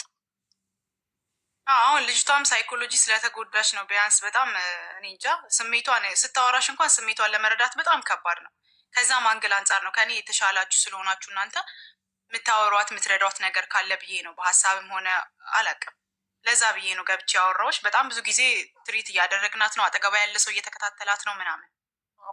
ስለዚህ አሁን እሷ የምትፈልገው ወደ ሀገር ቤት መሄድ ከሆነ ቀጥታ አቅራብ የሚገኝ ፖሊስ ጣቢያ ሄዳ እጇን ብትሰጥ መንግስት ራሱ ትኬት ተቆርጦ እጇን ስሞ ስለመጣች ቴንኪው እንኳን መጣሽ ብሎ እጇን ስሞ ነው የሚሸኛት። የትኬት ወጪ የለባትም። ስለዚህ ምንድን ነው ከኛ የምትፈልገው ነገር? በህግ መጠየቅ ትፈልጋለች። ያስተላለፈባትን ሰው ላልሽው ኢትዮጵያ ከሆነ የሚገኘው ኢትዮጵያ ስትገባ ቀጥታ ሄዳ መክሰስ ትችላለች። እርግጠኛ ከሆነች ያ ሰው ይያዝና ይመረመራል። ምክንያቱም በሰዎች ምናምን ነገር ተጠይቆ ነበረ። የለብኝም ተመርምሬያለሁ ሄጄ አለ። እስኪ በቻልሽው አቅም እሱን ትሪት አድርገሽ ለማውራት ሞክሪ። በቃ ከሆነ ምን ኢትዮጵያ መጥቼ ከአንተ ጋር መኖር ምናምን ብለሽ አውሪው ብያት፣ እንደዛ ብዬ አውርቼዋለሁ ነው ያለችኝ። ትላንትና አውርቼዋለሁ እንደዛ እና አዎ በቃ እኔም አሁን ነው ያወቅኩት አለኛለች። ዘና ብሎ አወቀ አለብኛ ላመነ ለዛም ነው አሁን ካመነላት ያመነበትን ማስረጃ ይዛ ሄዳ በህግ መጠየቅ ትችላለች። ኦኬ። ስለዚህ አሁን የሚጠበቅባት ነገር እዚህ ቀጥታ የሆነ ፖሊስ ጣቢያ ወር የሆነ ቦታ ሄዳ እጅ መስጠት ብቻ ነው። ፖሊስ ጣቢያ ሄዳ እጅ መስጠት ምንም ነገር አትታሰርም ወይ የሆነ የሚፈጠር ነገር የለም አይደል? ምንም በቃ ትኬቷን ቆርጦ ነው የሚልካት። አይፈልጉም እንደዚህ አይነት ሰው ደቂቃ ሀገራቸው ላይ ማቆየት። በቻሉት ፍጥነት ነው የሚሸኟት። ግን መክተቡን ግን ይኸውልሽ መክተቡን ግን መጠቆም አለባት። ገባሽ? እውነት ከፍላ ከሆነ መክተቡን መጠቆም አለባት። ከፍላ ነው የወጣችሁ አለ ልጁ። እኔ ነይ በቃ እኔ የከፈልሽውን ብር መልስልሻለሁ 2,000 ድርሃሙን ትኬትም ቆርጬ እኔ ራሴ ልክሻለሁ ምናምን ነገር አላት። ታዲያ ለምን አትሄድም መክተቡ? ፖሊስ ጣቢያ ሄዳ ምን እንደፈራች አላውቅም። ምንም ያስፈራ ነገር አለ? ኦልሬዲ እንዴት ተጠቂ ከሆነች ተጠቅታለች፣ ታውቀዋለች። ስለዚህ ዳይሬክትሊ ሄዳቱ መክተቡ ሄዳ ፖሊስ ጣቢያ መግባት እስር ቤት መግባት ካልፈለገች መክተብ ሄዳ መክተቡ እኮ ይኸውልሽ ጉዱን ቶሎ ሸፋፍ መሸኘት ነው የሚፈልገው። እቺ ልጅ ውጭ ላይ ከተያዘች ያመጣት መክተብ ተጠያቂ ነው። ገባሽ? ስለዚህ እሱ ለራሱ ሲል ይፈልጋል ቶሎ ትኬቷን ቆርጦ ወደ ሀገሯ መሸኘት። እሷ እስር ቤት መግባት ካልፈለገች ትሄድ መክተብ። መሄድ ነው የማትፈልገው? ቆይ ንገሪኝ፣ መሄድ አትፈልግም? መሄድ አለመፈለግ አይደለም ግን በቃ እንዴት እንደሆነ እኔ ስሜቷን አቡ እግዚአብሔርን ስሜቷን መረዳት ነው የሚከብድሽ። ምን አይነት ምን ነገር ልጁ መጠየቅ ትፈልጋለች አልሽኛ። ስለዚህ ስቴፑ ትክክለኛው መንገድ መታሰር ካልፈለገች ፖሊስ ጣቢያ እጇን መስጠት ካልፈለገች መክተቡ ሄዳ ትኬቷን ቆርጦ ይሸኛታል። ግዴታው ነው። ገባሽ? ግዴታው ነው። ምክንያቱም በህግ መጠየቅ አይፈልግም። ኤች አይቪ ተጠቂ ወደዚህ ሀገር አስገብቷል። እሱ ነው ተጠያቂ። መክተቡ ይዘጋል። አንድ ሁለተኛ ነገር ደግሞ ኤች አይቪ ያስተላለፈብኝ ሰው ከሌ ነው በህግ ጠይቃለሁ። ኢትዮጵያን ያለው ሰውዬው ኢትዮጵያ ገብታ በህግ መጠየቅ ትችላለች። ሲምፕል እኮ ነው ጉዳዩ በጣም። አሁን የሚያግዘኝ ሰው ፈልጋለሁ፣ በቃ በሆነ ነገር የሚያግዘኝ ሰው ፈልጋለሁ አለች። በሆነ ነገር ስልሽ ያው ገንዘብ ብቻ አይደለም እና እኔ ምንም ልረዳት ስሜቷን አልቻልኩም። በእሷ ቦታ ስላሉን መሟ ሊገባኝ ስላልቻለ ነው። ቢያንስ የተሻሉ እውቀት ያላቸው ሁለት መንገዶችን ነገርኩሽ። ሲምፕሊ ወይ መክተቡ ሄዳ መክተቡ ቆርጦ የላካት እየጠየቃት ነው እየለመናት ነው ትሂድ መክተቡ ጋር ይላካት። ሁለተኛ ካልፈለገች መክተቡን ፖሊስ ጣቢያ ሄዳ እጇን ሰታ ኢማራት የሰለጠነ ሀገር ነው ምንም እንትን አትልም። ሌላ በሽታ እንዳይሆን የምትሉ እንግሊዝኛ ማንበብ ካልቻለች ማንበብ ለሚችል ሰው ታስነብብ። አረ በጣም ብዙ ቦታ እንትን ተብሏል፣ ተተርጉሟል። ኢቭን ታሜን ራሱ አሳይቼው ነበረ። አዎ ነው እንደዛ ነው ኬዙ። በቃ ስለዚህ እና ታሜ ምን አለ? ወደ ሀገር ቤት መሄድ ፈልጋለሁ ስትለው ደወለ። የመክተቡ ልጅ ቁጥር ስጭኝ አለኝ፣ ሰጠሁኝ። ደወለ። ወደ ኢትዮጵያ መሄድ አለባት ተባለ። አሁን ሆሊዴይ ለማክበር የሆነ ቦታ ሄደናል። ስመለስ ያለውን ነገር አስተካክላለሁ ግን በቃ ምናምን ነው የምትለው። እኔ ምንም ሊገባኝ አልቻለም። በቃ አይምሯ እየተቀየረ ነው፣ የሆነ ልክ አይደለም። በቃ አይምሯ ኢትዮጵያ ስትገባ ትስተካከላለች፣ ችግር የለውም። ስለዚህ ኦልሬዲ እኮ ታሜ መፍትሄውን ነግሮሻል። መክተቡ ጋር ደውላ ሄዳ ወደ ሀገሯ ትግባ ብሎሻል አይደል? ሁለት መንገድ አለ። የመክተቡ ወይ ፖሊስ ጣቢያ፣ ሁለት ምርጫ አላት። ይህ ምንም የህዝብ እርዳታ ገለመሌ የሚያስፈልገው ነገር አይደለም። ትኬቱ የሚቆረጠው ወይ ከመክተብ ወይ ከመንግስት፣ ሁለት እድል አላት። እሺ በቃ አመሰግናለሁ በጣም እግዚአብሔር ያክብርሽ። እሺ እናቴ። እሺ እኔ እናት ሀዊ እንዴት ነሽ? እንዴት ናችሁ? ይገርማል። ሀብታም ወንድ አገኘን ህይወታችንን የሚቀይር እያላችሁ ዝም ብላችሁ የምትገቡበት ህይወት ይህንን ያስከትላል። ህይወት በወንድ አይቀየርም። ህይወት በስራ ነው የሚቀየረው። ህይወት በትዳር አይቀየርም። የሰው ልጅ የተሻለ ህይወት መኖር ከፈለገ ሰርቶ ገንዘብ ይዞ ነው ህይወቱን ማሻሻል ያለበት እንጂ በወንድ አይደለም። ህይወት ምቀይ በጣም ታሳዝኑኛላችሁ። ህይወታችሁን በወንድ ለመቀየር የምትሞክሩ ሴቶች፣ ሰነፍ ሴቶች፣ መስራት ስለማትፈልጉ ህይወታችሁ በወንድ ነው እንዲቀየር የምትፈልጉት። ሴትነታችሁን፣ ገላችሁን ለወንድ ሰጥታችሁ ከዛ በኋላ ወንድ ነው ህይወታችሁን እንዲቀይር። ወንዶች ደግሞ እንደዚህ አይነት ሴቶችን ስለሚያውቁ ኦኬ ገላቸውን ሰጥተው ገንዘብ ተቀብለው ህይወታቸውን መቀየር የሚፈልጉ ሴቶችን በደንብ አድርገው ሳይኮሎጂካሊ ስለሚያውቋቸው በገንዘብ ነው የሚገዟቸው። እንደ እቃ ነው የሚቆጥሯቸው። የተሻለ መልበስ ከፈለግሽ ስራ ስሪ። የተሻለ መብላት ከፈለግሽ ስራ ስሪ። የተሻለ ህይወት ከፈለግሽ ስራ ስሪ። ስራ እንጂ ህይወትን የሚቀይረው ወንድ አይደለም። ህይወትን የሚቀይረው በወንድ ህይወታችሁን ለመቀየር አትሞክሩ። ያ ወንዱ ራሱ በገንዘብ ብላችሁ የምትጠጉት ወንድ ይንቃችኋል። እንዳንቺ አይነቷን ሺ ይገዛለሁ ይልሻል። ለምን? ገንዘቡን ብለሽ እንደመጣሽ ያውቃል። ለገንዘብ እንደቀረብሽ ያውቃል። በገንዘብ አንቺን መግዛት እንደሚችል ያውቃል። ስትደብሪው ቻው ብሎሽ የሆነ ገንዘብ ሰጥቶ አሰናብቶሽ ሌላዋን ማምጣት እንደሚችል ያውቃል። አንቺ የሰው ልጅ ነሽ፣ ክቡር ነሽ። በገንዘብ ልትገዢ አይገባም።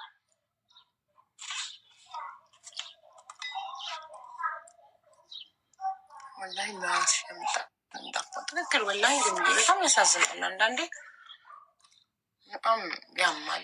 ህይወትሽን እቀይርልሻለሁ ብሏት ሀብታም ሰውዬ ምንድን ነው ወንድ ልጅ ህይወትሽ ማነካንተ የኔን ህይወት የምትቀይረው? የኔ ህይወት የሚቀየረው በስራ ነው።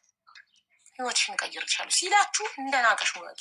ወንድ ልጅ መጥቶ ህይወትሽን ልቀይርልሽ ሲልሽ አንቺ አካል ጎዶሎ ነሽ፣ አንቺ ያልጋ ቁራኛ ነሽ፣ ሰርተሽ አትቀይም። ማናንተ የኔን ህይወት የምትቀይረው? ነፍሴን አስጨነቅሻት። በሰላም ነው? አዎ ሀውዬ በጣም ስለምታስፈልጊኝ። ምንድን ነው መሰለሽ ሀውዬ አንዳንዴ በጣም አጣብቂኝ ውስጥ ትሆኝና ግን መናገር የማትችይባቸው ጊዜያቶች ገጥሞሽ ያውቃል? የማልናገረው በጣም በቃ እንደ ሻማ የቀለጥሽለት ነገር ለልጆችሽ ናቸው አይደል? ልጆች ያሉና ልጆቼ ስል አሁን ማልናገራቸው ነገሮች አሉ። ስለዚህ ሀውዬ አሁን እንዲህ ነው አልልሽም። እንዳልኩሽ ነው ብዙ ዋጋ የከፈልኩበት ህይወት ነው ያለኝ።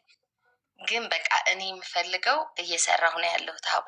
ከዚህ በፊትም ጫፍጫፉን ነግሬሻለሁ። ገበሬ አባት አለኝ በእኔ ገባኝ። ማሪ ፍቅር ልንገርሽ፣ ከዚህ በፊትም እንደዚህ ነው ያልሽው። አዳምጪኝ። ከዚህ በፊትም እንደዚህ ነው ይኸውልሽ። ተርተሽ አሳጊ ማለት በልመና ሳይሆን ላይክ ሰው አዝኖልሽ ለምነሽ ሳይሆን እንዲገዙሽ ማድረግ ያለብሽ ፍቅር ባልትና አዳምጪኝ። እኔ ብዙ ባልትናዎች እዚህ ቤት ያስተዋውቃሉ። ብዙ ሰው ስለማቅ ነው። ማስተዋወቅ ጥራት ያለው ቆንጆ ጣፋጭ ነገር ይዘሽ ቀርበሽ ህዝብ ቀምሶት ወዶት እንዲገዛሽ እንጂ በታሪክሽ አዝኖልሽ ምናምን መሆን የለበትም። ለዛ ነው መናገር ማልፈልገው። አሁን ብለሽኛል ሀቡ። አሁን እኔም ታሪኬን መናገር ማልፈልገው ለዛ ነው። እኔ አሁን ምንድን ነው መሰልሽ ሀቡ፣ በጣም እሰራለሁ። በምሰራው ነገር ውጤታማ ነኝ።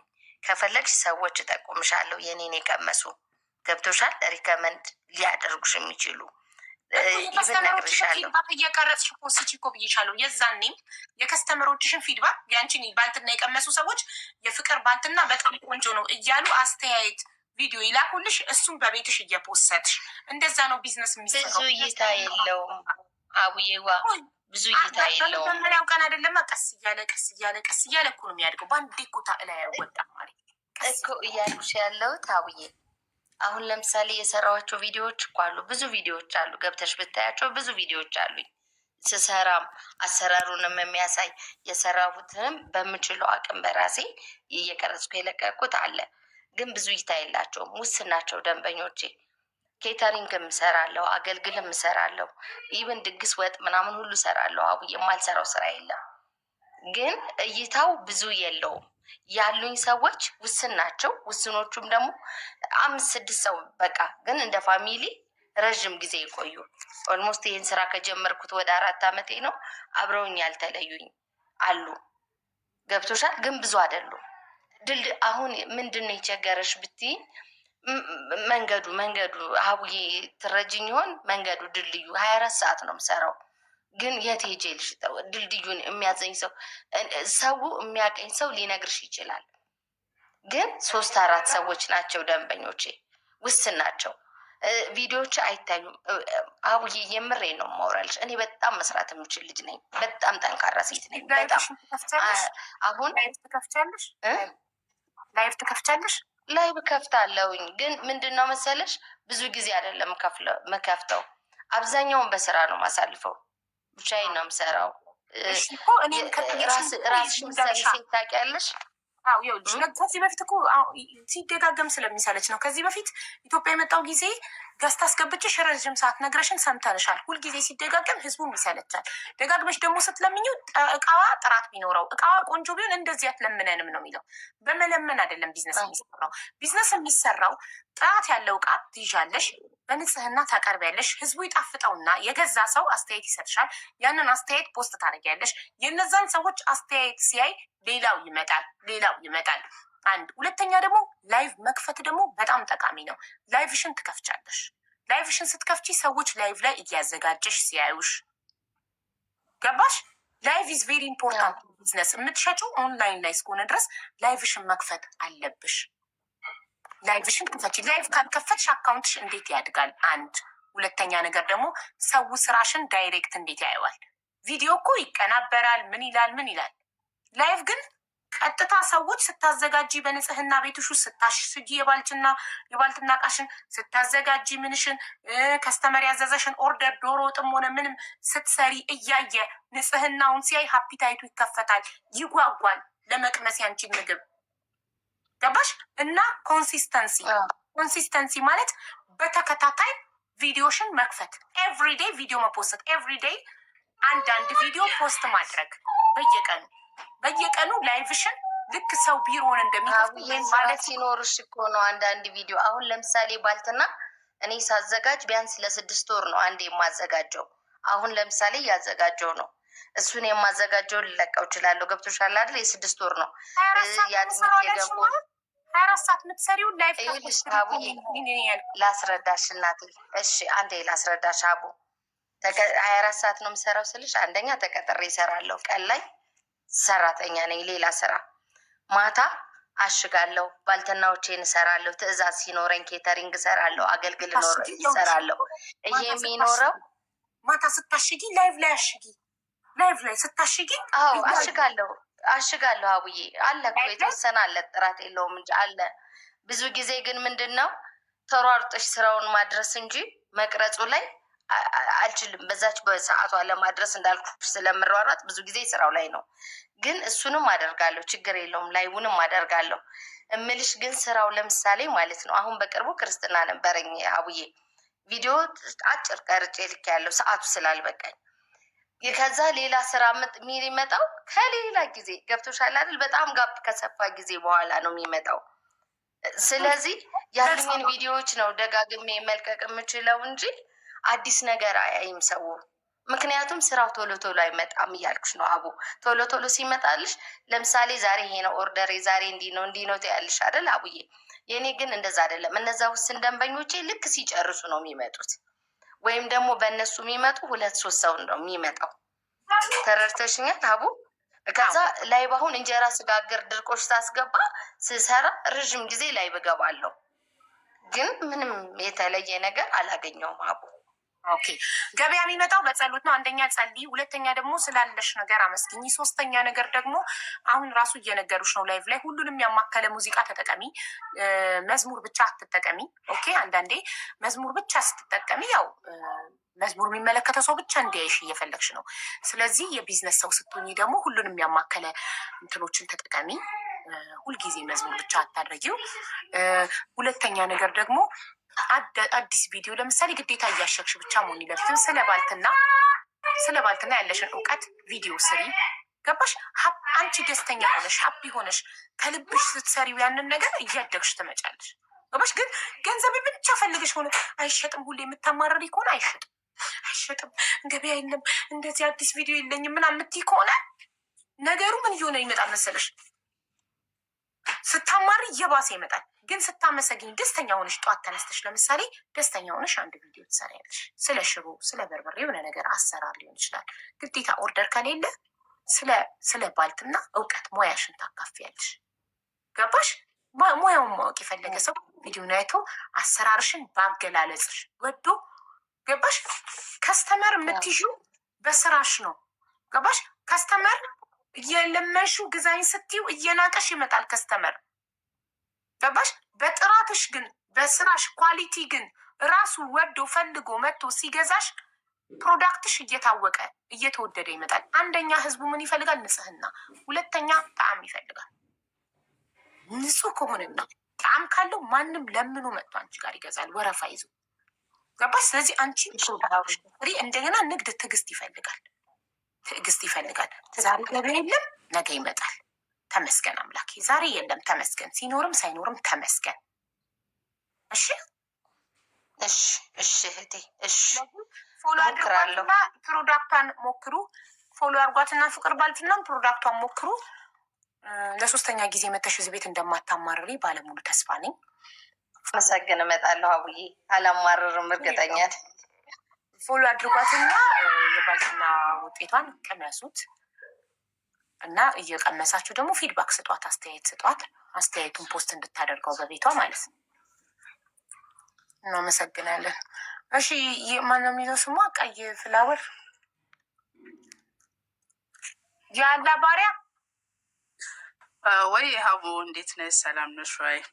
አለው ጅማሬ፣ እንዴት ነሽ? አልሐምዱሊላህ። ዛሬ መናገር የምፈልገው የሆነ ከ18 ዓመት በፊት የተፈጠረ ታሪክ ነው። እውነተኛ ታሪክ በራሴ ላይ ያኔ በቤተሰቤ ላይ የደረሰ ነገር ነው እና ለሰዎች እኛ ሴቶች ብንማርበት፣ እናቶች ብንማርበት ብዬ ነው ዛሬ ይህንን ማካፈል የወደድኩት። የዛሬ 18 ዓመት ነው እና የእናቴ ወንድም ለትዳር ያጫል ሴት የወደዳትን ሴት እና እሷ ግን ሌላ የጀመረችው ግንኙነት አላት ከሌላ ሰው ጋር። ግን የእኛ ቤተሰብ ደግሞ አያውቅም። ከእኔ አጎት ዘመድ ጋር ነው የጀመረችው ግንኙነቱን። የእኛ ቤተሰብ አያውቅም። እሷን አሽቷታል። ኦልሬዲ ሊጋቡ ነው እነሱ እና ግን በጣም ከቅርብ ዘመድ ጋር ነው እሷ ግንኙነት የጀመረችው። ከዛ በኋላ የአጎቴ ሰርግ ይካሄዳል፣ ይጨርሳሉ። ሰርግ ከሆነ ጀምሮ ሁሌ ብጥብጥ ነው። በቃ ብጥብጥ። ምክንያቱም ያ ዘመድ የተባለው ከዛ በኋላ ተናገረ፣ እኔ እሷን እፈልጋለሁ፣ ወዳታለሁኝ፣ አግብቷታል። እሷ ደግሞ እዛ ቋጭታ ያልመጣችው ነገር ስላለ መጀመሪያ ከዛ በኋላ ተጠየቀ። የምትፈልጊ ከሆነ ሂጂ ወደዛ ወይ ደግሞ ወደዚህ ኔ በሁለት ወንድማማቾች መሀል ላይ ገብተሽ ሊገዳደሉ ይችላሉ እና ወይ ወደዛ ምረጪ ወይ ወደዚህ ምረጪ። አይ መርጫለሁ እዚህ ገብቻለሁ አለች እና በቃ ትዳራቸው ቀጠለ እና ብጥብጥ ነው፣ ሁሌ ብጥብጥ ነው እና አረገዘች እና የኔም እናቴም አለች። የኔ እናት ደግሞ እነሱ በሚበጣበጡበት ሰዓት ወደኛ አመጣቻቸው። እናቴ በጣም ነው ወንድሟን የምትወደው እና ለወንድሟ መስዋዕትነት ብላ ወደኛ ቤት አመጣቻቸው። የኔም አባት አለ። አባቴ ደግሞ በዚህ ፍቃደኛ አይደለም። ምክንያቱም እነሱ ሁሌ ይጣላሉ። ሌላ ባለትዳር ቤት ላይ ሌላ ባለትዳር መምጣቱ አባቴን አላስደስተውም። ከዛ አባቴ ደግሞ ከእናቴ ጋር ተለያይቶ ይወጣል ማለት ነው። አባቴ ወጣ፣ አጎቴ ቀረ እዛ ከሚስቱ ጋር። የእነሱ ብጥብጥ አልቆመም። ከዛ ከቤታችን ወደዛ ትንሽ ራቅ ብሎ ቤት ተከራዩላቸውና እዛ መኖር ጀመረች። አባቴ ተመልሶ መጣ። አሁንም ብጥብጣቸው ሲያቅቶ አባቴ ጥሎ ወጣ። በቃ እኛ ምን ሆነን እኛ ተበተን ከዛ ቤት ማለት ነው። በእነሱ ሰበብ በእነሱ ምክንያት እዛ እየተከራየነው ቤት ላይ ስንኖር እናቴ ደግሞ አሁን አጎቴ ሚስቱ ምን ትለዋለች? እኔ ይሄን ያረገዝኩት ልጅ ከአንተ አይደለም ከዛኛው ከዘመድህ ነው አለችው። እሱ ደግሞ ተናዶ እርጉዝ ነበረች፣ በጩቤ እሷን ይወጋታል ማለት ነው። እሱ ወደ እስር ቤት ገባ። እናቴ ደግሞ የሰፈር ሰው አገለላት፣ ዘመድ አገለላት፣ የቤት ኪራይ መክፈል አቃታት እና በቃ ህይወታችን ተበታተነ ማለት ነው በእነሱ ምክንያት። አንዱ ወንድሜ ሌላ ቦታ፣ እኔ ሌላ ቦታ፣ በቃ ሁላችንም ተበታተንን በእነሱ ምክንያት። ወንድሜ አጎቴ ታሰረ። እናቴም መኖር በቃ አልቻለችም፣ አቃታት። በቃ አባቴም ጥሎን ሄደ በእነሱ ምክንያት። አሁን እዚህ ጋር ማስተማር የምፈልገው ምንድን ነው፣ ለሰዎች መስዋዕትነት ምን ያህል መክፈል እንዳለብን፣ በሰዎች ህይወት ላይ ምን ያህል መግባት እንዳለብን። አሁን በእኛ ህይወት ላይ የደረሰው በቃ እኛንም መጠበቅ አልቻለችም እናቴ፣ ወንድሟንም እኛንም ምንም መጠበቅ አልቻለችም እና አጎቴ ታሰረ። አጎቴ እስከሚፈታ ድረስ ሚስቱ ከማን ጋር ተጋባች? ከዛኛው ዘመዳችን ጋር ከዛኛው ጋር ተጋባች። እሱ ደግሞ አጎቴ ሲፈታ ጭንቅላቱ ለቀቀ ማለት አበደ። ትክክል ሰው አልሆነም እንደ በፊቱ። እኛም በቃ ህይወታችን ተበታተነ።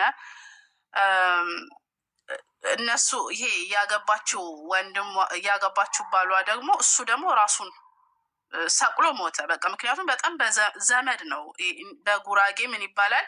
የቅርብ ዘመድ እንደ ወንድም ነው። ይሄ የአጎት ልጅ የአክስት ልጅ የሆነ እንደ ወንድም ነው። እንደዚህ መጋባት ምናምን አይቻልም። የቅርብ ነው። በቃ የእሱ ባል ነው፣ መራቅ አለበት። በቃ ይሄ የወንድሜ ባል ሚስት ናት ተብሎ እና ይሄ ያገባችው ወንድ በቃ በጭንቀት ምናምን ታንቆ ሞተ።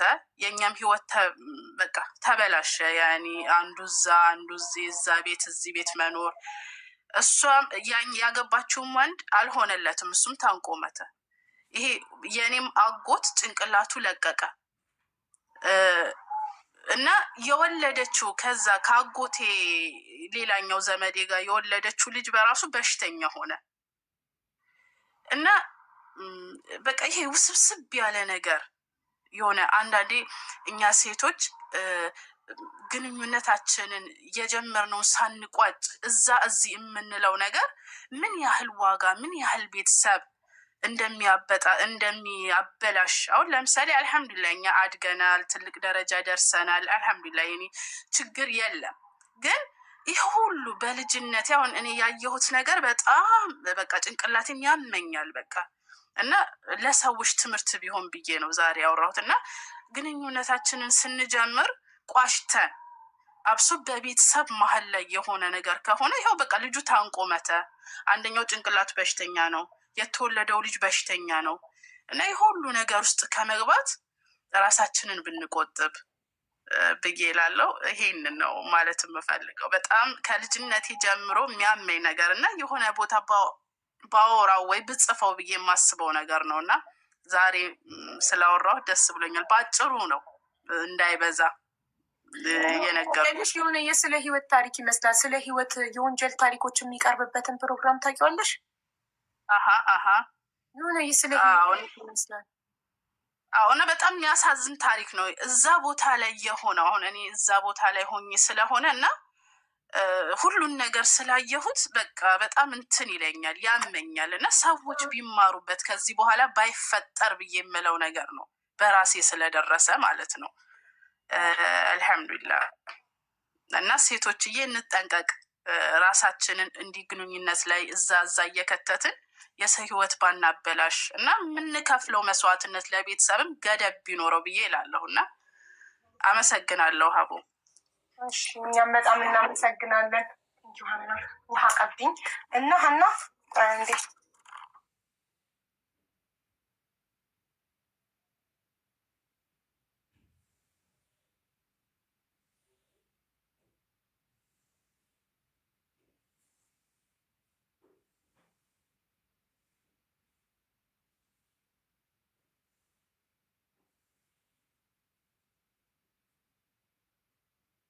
ይቅርታ ስላዞርኳችሁ ወደዛ። በጣም ያስፈራል በእውነት። እኔ ልክ ስለ ህይወት ላይ የማያቸው ታሪኮችን የመሰለኝ። ማይ ጉድነስ። እናመሰግናለን በጣም ስላካፈልሽን ታሪኩን። እኔም በጣም አመሰግናለሁ ስለሰማችኝ እና የስንት ዓመት ያመኩት ነገር ነው ያወጣሁት ዛሬ እና አመሰግናለሁ በጣም። እናትሽ አሁን ደህና ናት ግን? አሁን እናቴ አልሐምዱሊላህ በጣም ደህና ናት። ያው በጊዜው ያሳለፈችውና ብዙ ነገር ቢኖርም አሁን ላይ ግን አልሐምዱሊላህ አላህ አልጠላትም። ሁሌም ለሰዎች ጥሩ ነገር ስታሳልፊ አላህ ለአንቺም ጥሩ ነገር ይሰጥሻል እና አልሐምዱሊላህ በጣም ደህና ናት እናቴ። ጥሩ ደስ ይላል። እናመሰግናለን። እናትና አባትሽ እንደተለያዩ ቀሩ? አዎ እናትና አባቴ ተለያዩ። አባቴም ሞተ። ያው እኛ እስክናድግ ድረስ እናቴ በጣም ብዙ መስዋዕትነት ከፍላለች። በጣም ያው ኢትዮጵያ ላይ እንዴት ነው ያለ አባት እናት ስታሳድግ እዛ ቤት ልብስ እያጠበች እዛ ቤት የሆነ ነገር እየተባለች ያው እንደዛ ማለት ነው። አልሐምዱሊላህ እንኳን ሁሉ አልፎ እናንተም አድጋችሁ ዛሬ ላይ ደረሳችሁ። እናመሰግናለን። አዎ አልሐምዱሊላህ ፎር ሼሪንግ። እሺ ሌላ አስተማሪ ታሪክ ያለኝ ብላችሁ ጻፉ። ገርማል እና እውነት አይመስልም ምናምን እያላችሁ ኮመንት ላይ የምጽፉ ሰዎች እንዴ እውነተኛ እንደዚህ አይነት ታሪኮች አለ እንዴ ስለ ህይወት ላይ የሚቀርቡት? ከፖሊስ ጣቢያ እየተወሰዱ እንደ ዶክመንተሪ ተሰርተው የሚቀርቡት እኮ ስለ ህይወት ላይ እኮ እንደዚህ አይነት ናቸው። እና እንደዚህ አይነት የወንጀል ታሪኮች ነው ይፈጠራሉ፣ የእውነት ይፈጠራሉ። ግን ፈጣሪ ይጠብቀን። ያስፈራል። ምንድነው አዲ ሀሰን የሚባል ልጅ ዝም ብሎ አንድ ቁጥር የሚጽፈው? ወንድሜ የምንፈልገህ ነው ጻፍ። አስተማሪ ታሪክ ነው የፍቅር ታሪክ ነው ወይንስ ምንድን ነው? ሀብ ገርብልኝ። ወንጀል ታሪክ ምን ይገረባል ጋይስ? ሆን እሺ ድገሚ ላለፈን ይቅርባችሁ። ያስጨንቃል፣ ያስፈራል። እሺ የወንጀል ታሪክ ነው። እሺ አስተማሪ ታሪክ ያለው ወይም የፍቅር ታሪክ ያለው ይግባ። ጻፉ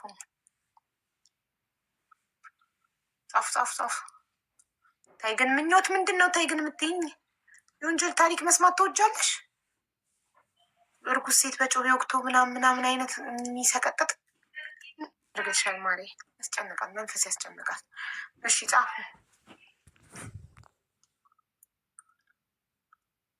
ምን ነው ያስገባችሁት? የፍቅር ታሪክና አስተማሪ ታሪክ ብቻ ጋይስ። ኖ ዊ ዶንት ኒድ ስትረስ። ኦኬ ታመናል። ስትረስ የሌለው ነገር ነው መስማት ያለበት። አንቺ እያለሽ በስራቸው ስራ የለማ። የሰማሁት ስራ ሲኖር እነግርሃለሁ። ስራ ካልሰማሁ ኬት ላምጣን? ይደላል አይደለው ወንድሜ? ኬት አመጣለሁ? ኔትወርክ ነቀላት። ተሽከርካ ጻፉ። አስተማሪ ታሪክ አለኝ ወይም የፍቅር ታሪክ አለኝ ብላችሁ ጻፉ። እናስገባችኋለን። አሉ ድረስ አለን። እሺ አስተማሪ ታሪክ ጀምሪ። ባለፈውም ገብቼ ነበረ እቴጌ ጣይቱ የሚለው ከዛ በመሀል ወጣሁኝ። ለምን አትቀያየር? ሰው ደርቻው ነው ያኛው። ይሄ ሌላ አካውንት ነው? አዎ እሺ ጀምሩ። ጅዳ ከሆነች አለው። ኖ እሷ ሪያድ ናት። ሪያድ። እሺ ውዴ ጀምሪ። ራሄል እኔ አቡዬ ወድሻለሁ ልሽ ነው የገባሁት። አትያ ሰላም አቡዬ እንዴት ነሽ? አለሁልሽ። እንዴት ነሽ?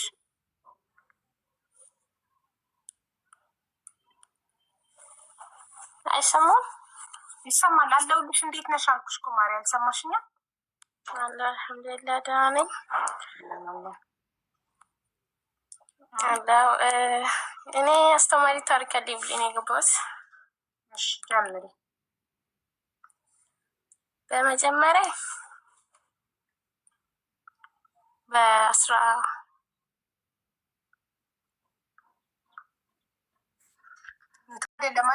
አይደለም የእርዳ ማን ነው? የደላላ ነው። ገንዘብ በልቶኝ ነው ደላላ። አሁን እኔ ህመም ቀተራቂ ብሎኛል እና ትንሽ እስከምድን ታገሱኝ እኮ ብያለሁ ትናንትና። አልሰማሽም? አልሰማሁሽም አውዬ። ታይለጅኝ እና እዚሁ ነው ያለችው። ይኸው 2 አመት ሆኖታል። ታገሽ እያለች መጨረሻ ላይ ግን ነገ ነው ቁብ ነኝ ነው ጀምራለችም። በጣም ነው እያስቸገረችኝ ያለችው።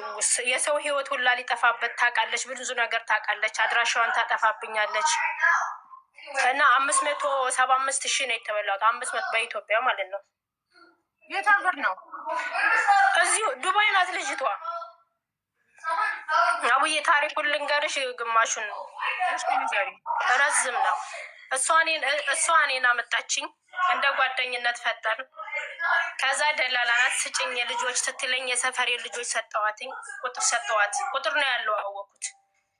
ከዛ ልጆቹን በቪዚት ነው ያመጣቻቸው። ኦልሬዲ 3 አመት ሊሆነው ነው ጀምራለችም። ከዛ ቁጥር ሰጠው አመጠቻቸው። ግን ነግሬያታለሁ በቪዚት እንዳታመጫቸው ኢትዮጵያ ላይ ይመለሳሉ ብዬ ሁሉን ነገር ነግሬያታለሁ። ግን ሁሉንም የቆረጠችላቸው በህገ ወጥ ነው። እነዛ ልጆች ሪፖርት ላይ ሲደርሱ መግባት አልቻሉ። ከአንዴ 2 ፓስፖርታቸው ሁላ ተይዞ የአንዷ እንደውም ሊቀደድባት ሁላ ነበረ። ግን መጨረሻ ላይ በቃ ከአንዴ 2 ገቡ። ብራቸውን ኦልሬዲ 77 ሺህ ብር 7 ናቸው። 77 ሺህ ብር ያስገቡት 3 20 ሺህ ብር ያስገቧሉ።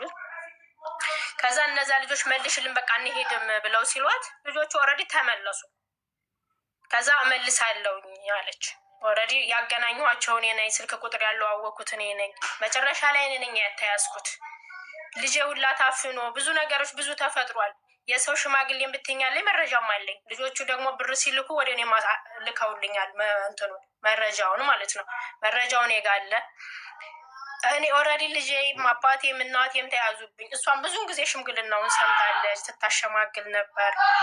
እንደውም ቲጂ እኔ ጋር ነው እሰራለሁ እያለች ቲጂ እዛ ስሜን የነገደችብኝ። ይሁን እግዚአብሔር ዋጋ አለው። እግዚአብሔር ስራዋን ይሰጣታል። እኔ ቲጂ ነኝ እያለ ብር የተቀበለችው። መጨረሻ ላይ ግን ያስያዘችኝ እኔ ነው። ልጅቱን አናቃትም። ትዕግስት ነው የምንይዘው አሉ። እኔ ነኝ የተያዝኩት። 500,000 ነው 500,000 7,000 ነው የሚባለው። እንደዛ ከፈልኩኝ። ነገ ከፍላለሁ ከነገ ወዲያ እያለች እነዛ ልጆችን የንትይዙኝ ልጅ የተያዘብኝ። እያንዳንዳቸው 77 ሺህ ብር ከፈልኩ። የ20 ሺህ ብሮችን 3ቶቹንም የነሱንም ከፈልኩ። መጨረሻ ላይ ክፈይና እንሰጥሻለን ያሉኝ። አዲስ አበባም ደላላ አለ። የእነሱን ቁጥር ከነ አካውንታቸው አለ። እንከፍልልሻለን 10 ቀን ጠብቂ እያሉ ሲሉኝ ነበረ። እሺ ብዬ ከፈልኩ።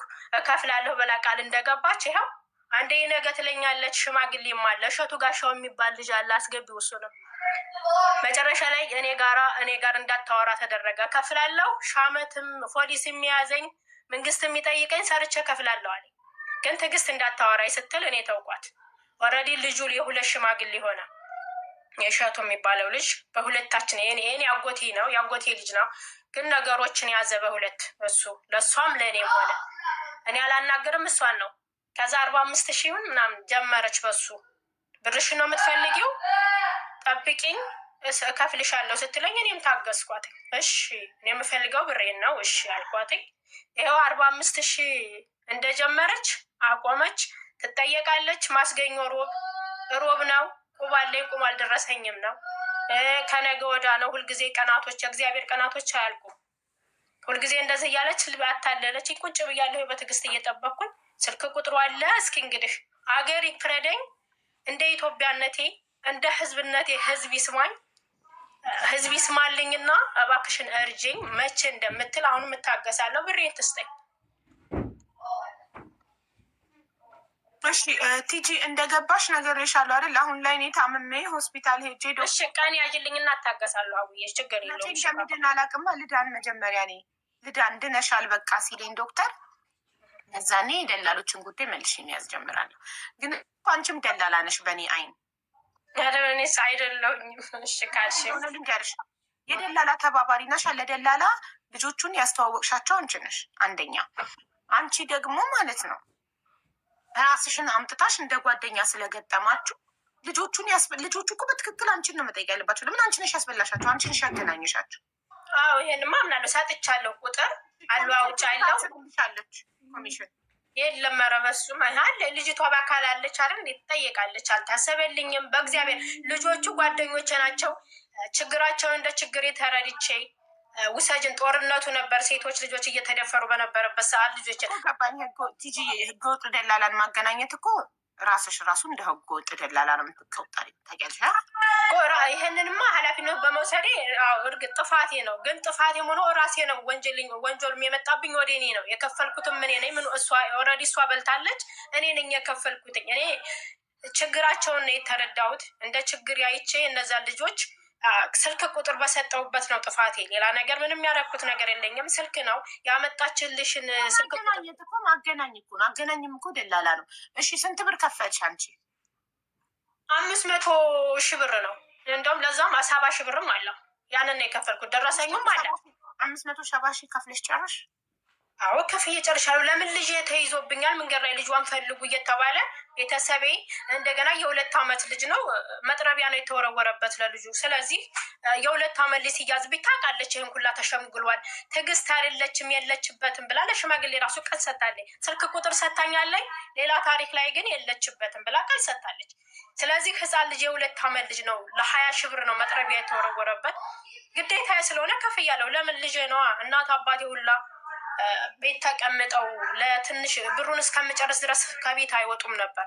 እርግጥ እውነታቸውን ነው፣ ብራቸውን ሀቃቸው ነው። ልጆቹ በልጆቹ አልፈርድም። ለምን እኔን ነው የሚያውቁት። እዚህ ጋር የሚይዙኝም እኔን ነው። ኦልሬዲ እሷ ናት ክፈይና ከፍላለሁ አለችኝ። ከፈልኩኝ። ደላላም ድምፁ አለ። ሰኞ ማስገኙ የሚሉት እያታለሉ ማለት ነው። ስለዚህ ለልጄ ስል ከፍያለሁ። ለምን በገዛ ገንዘቤ ልጄን ማጣት ስለማልፈልግ።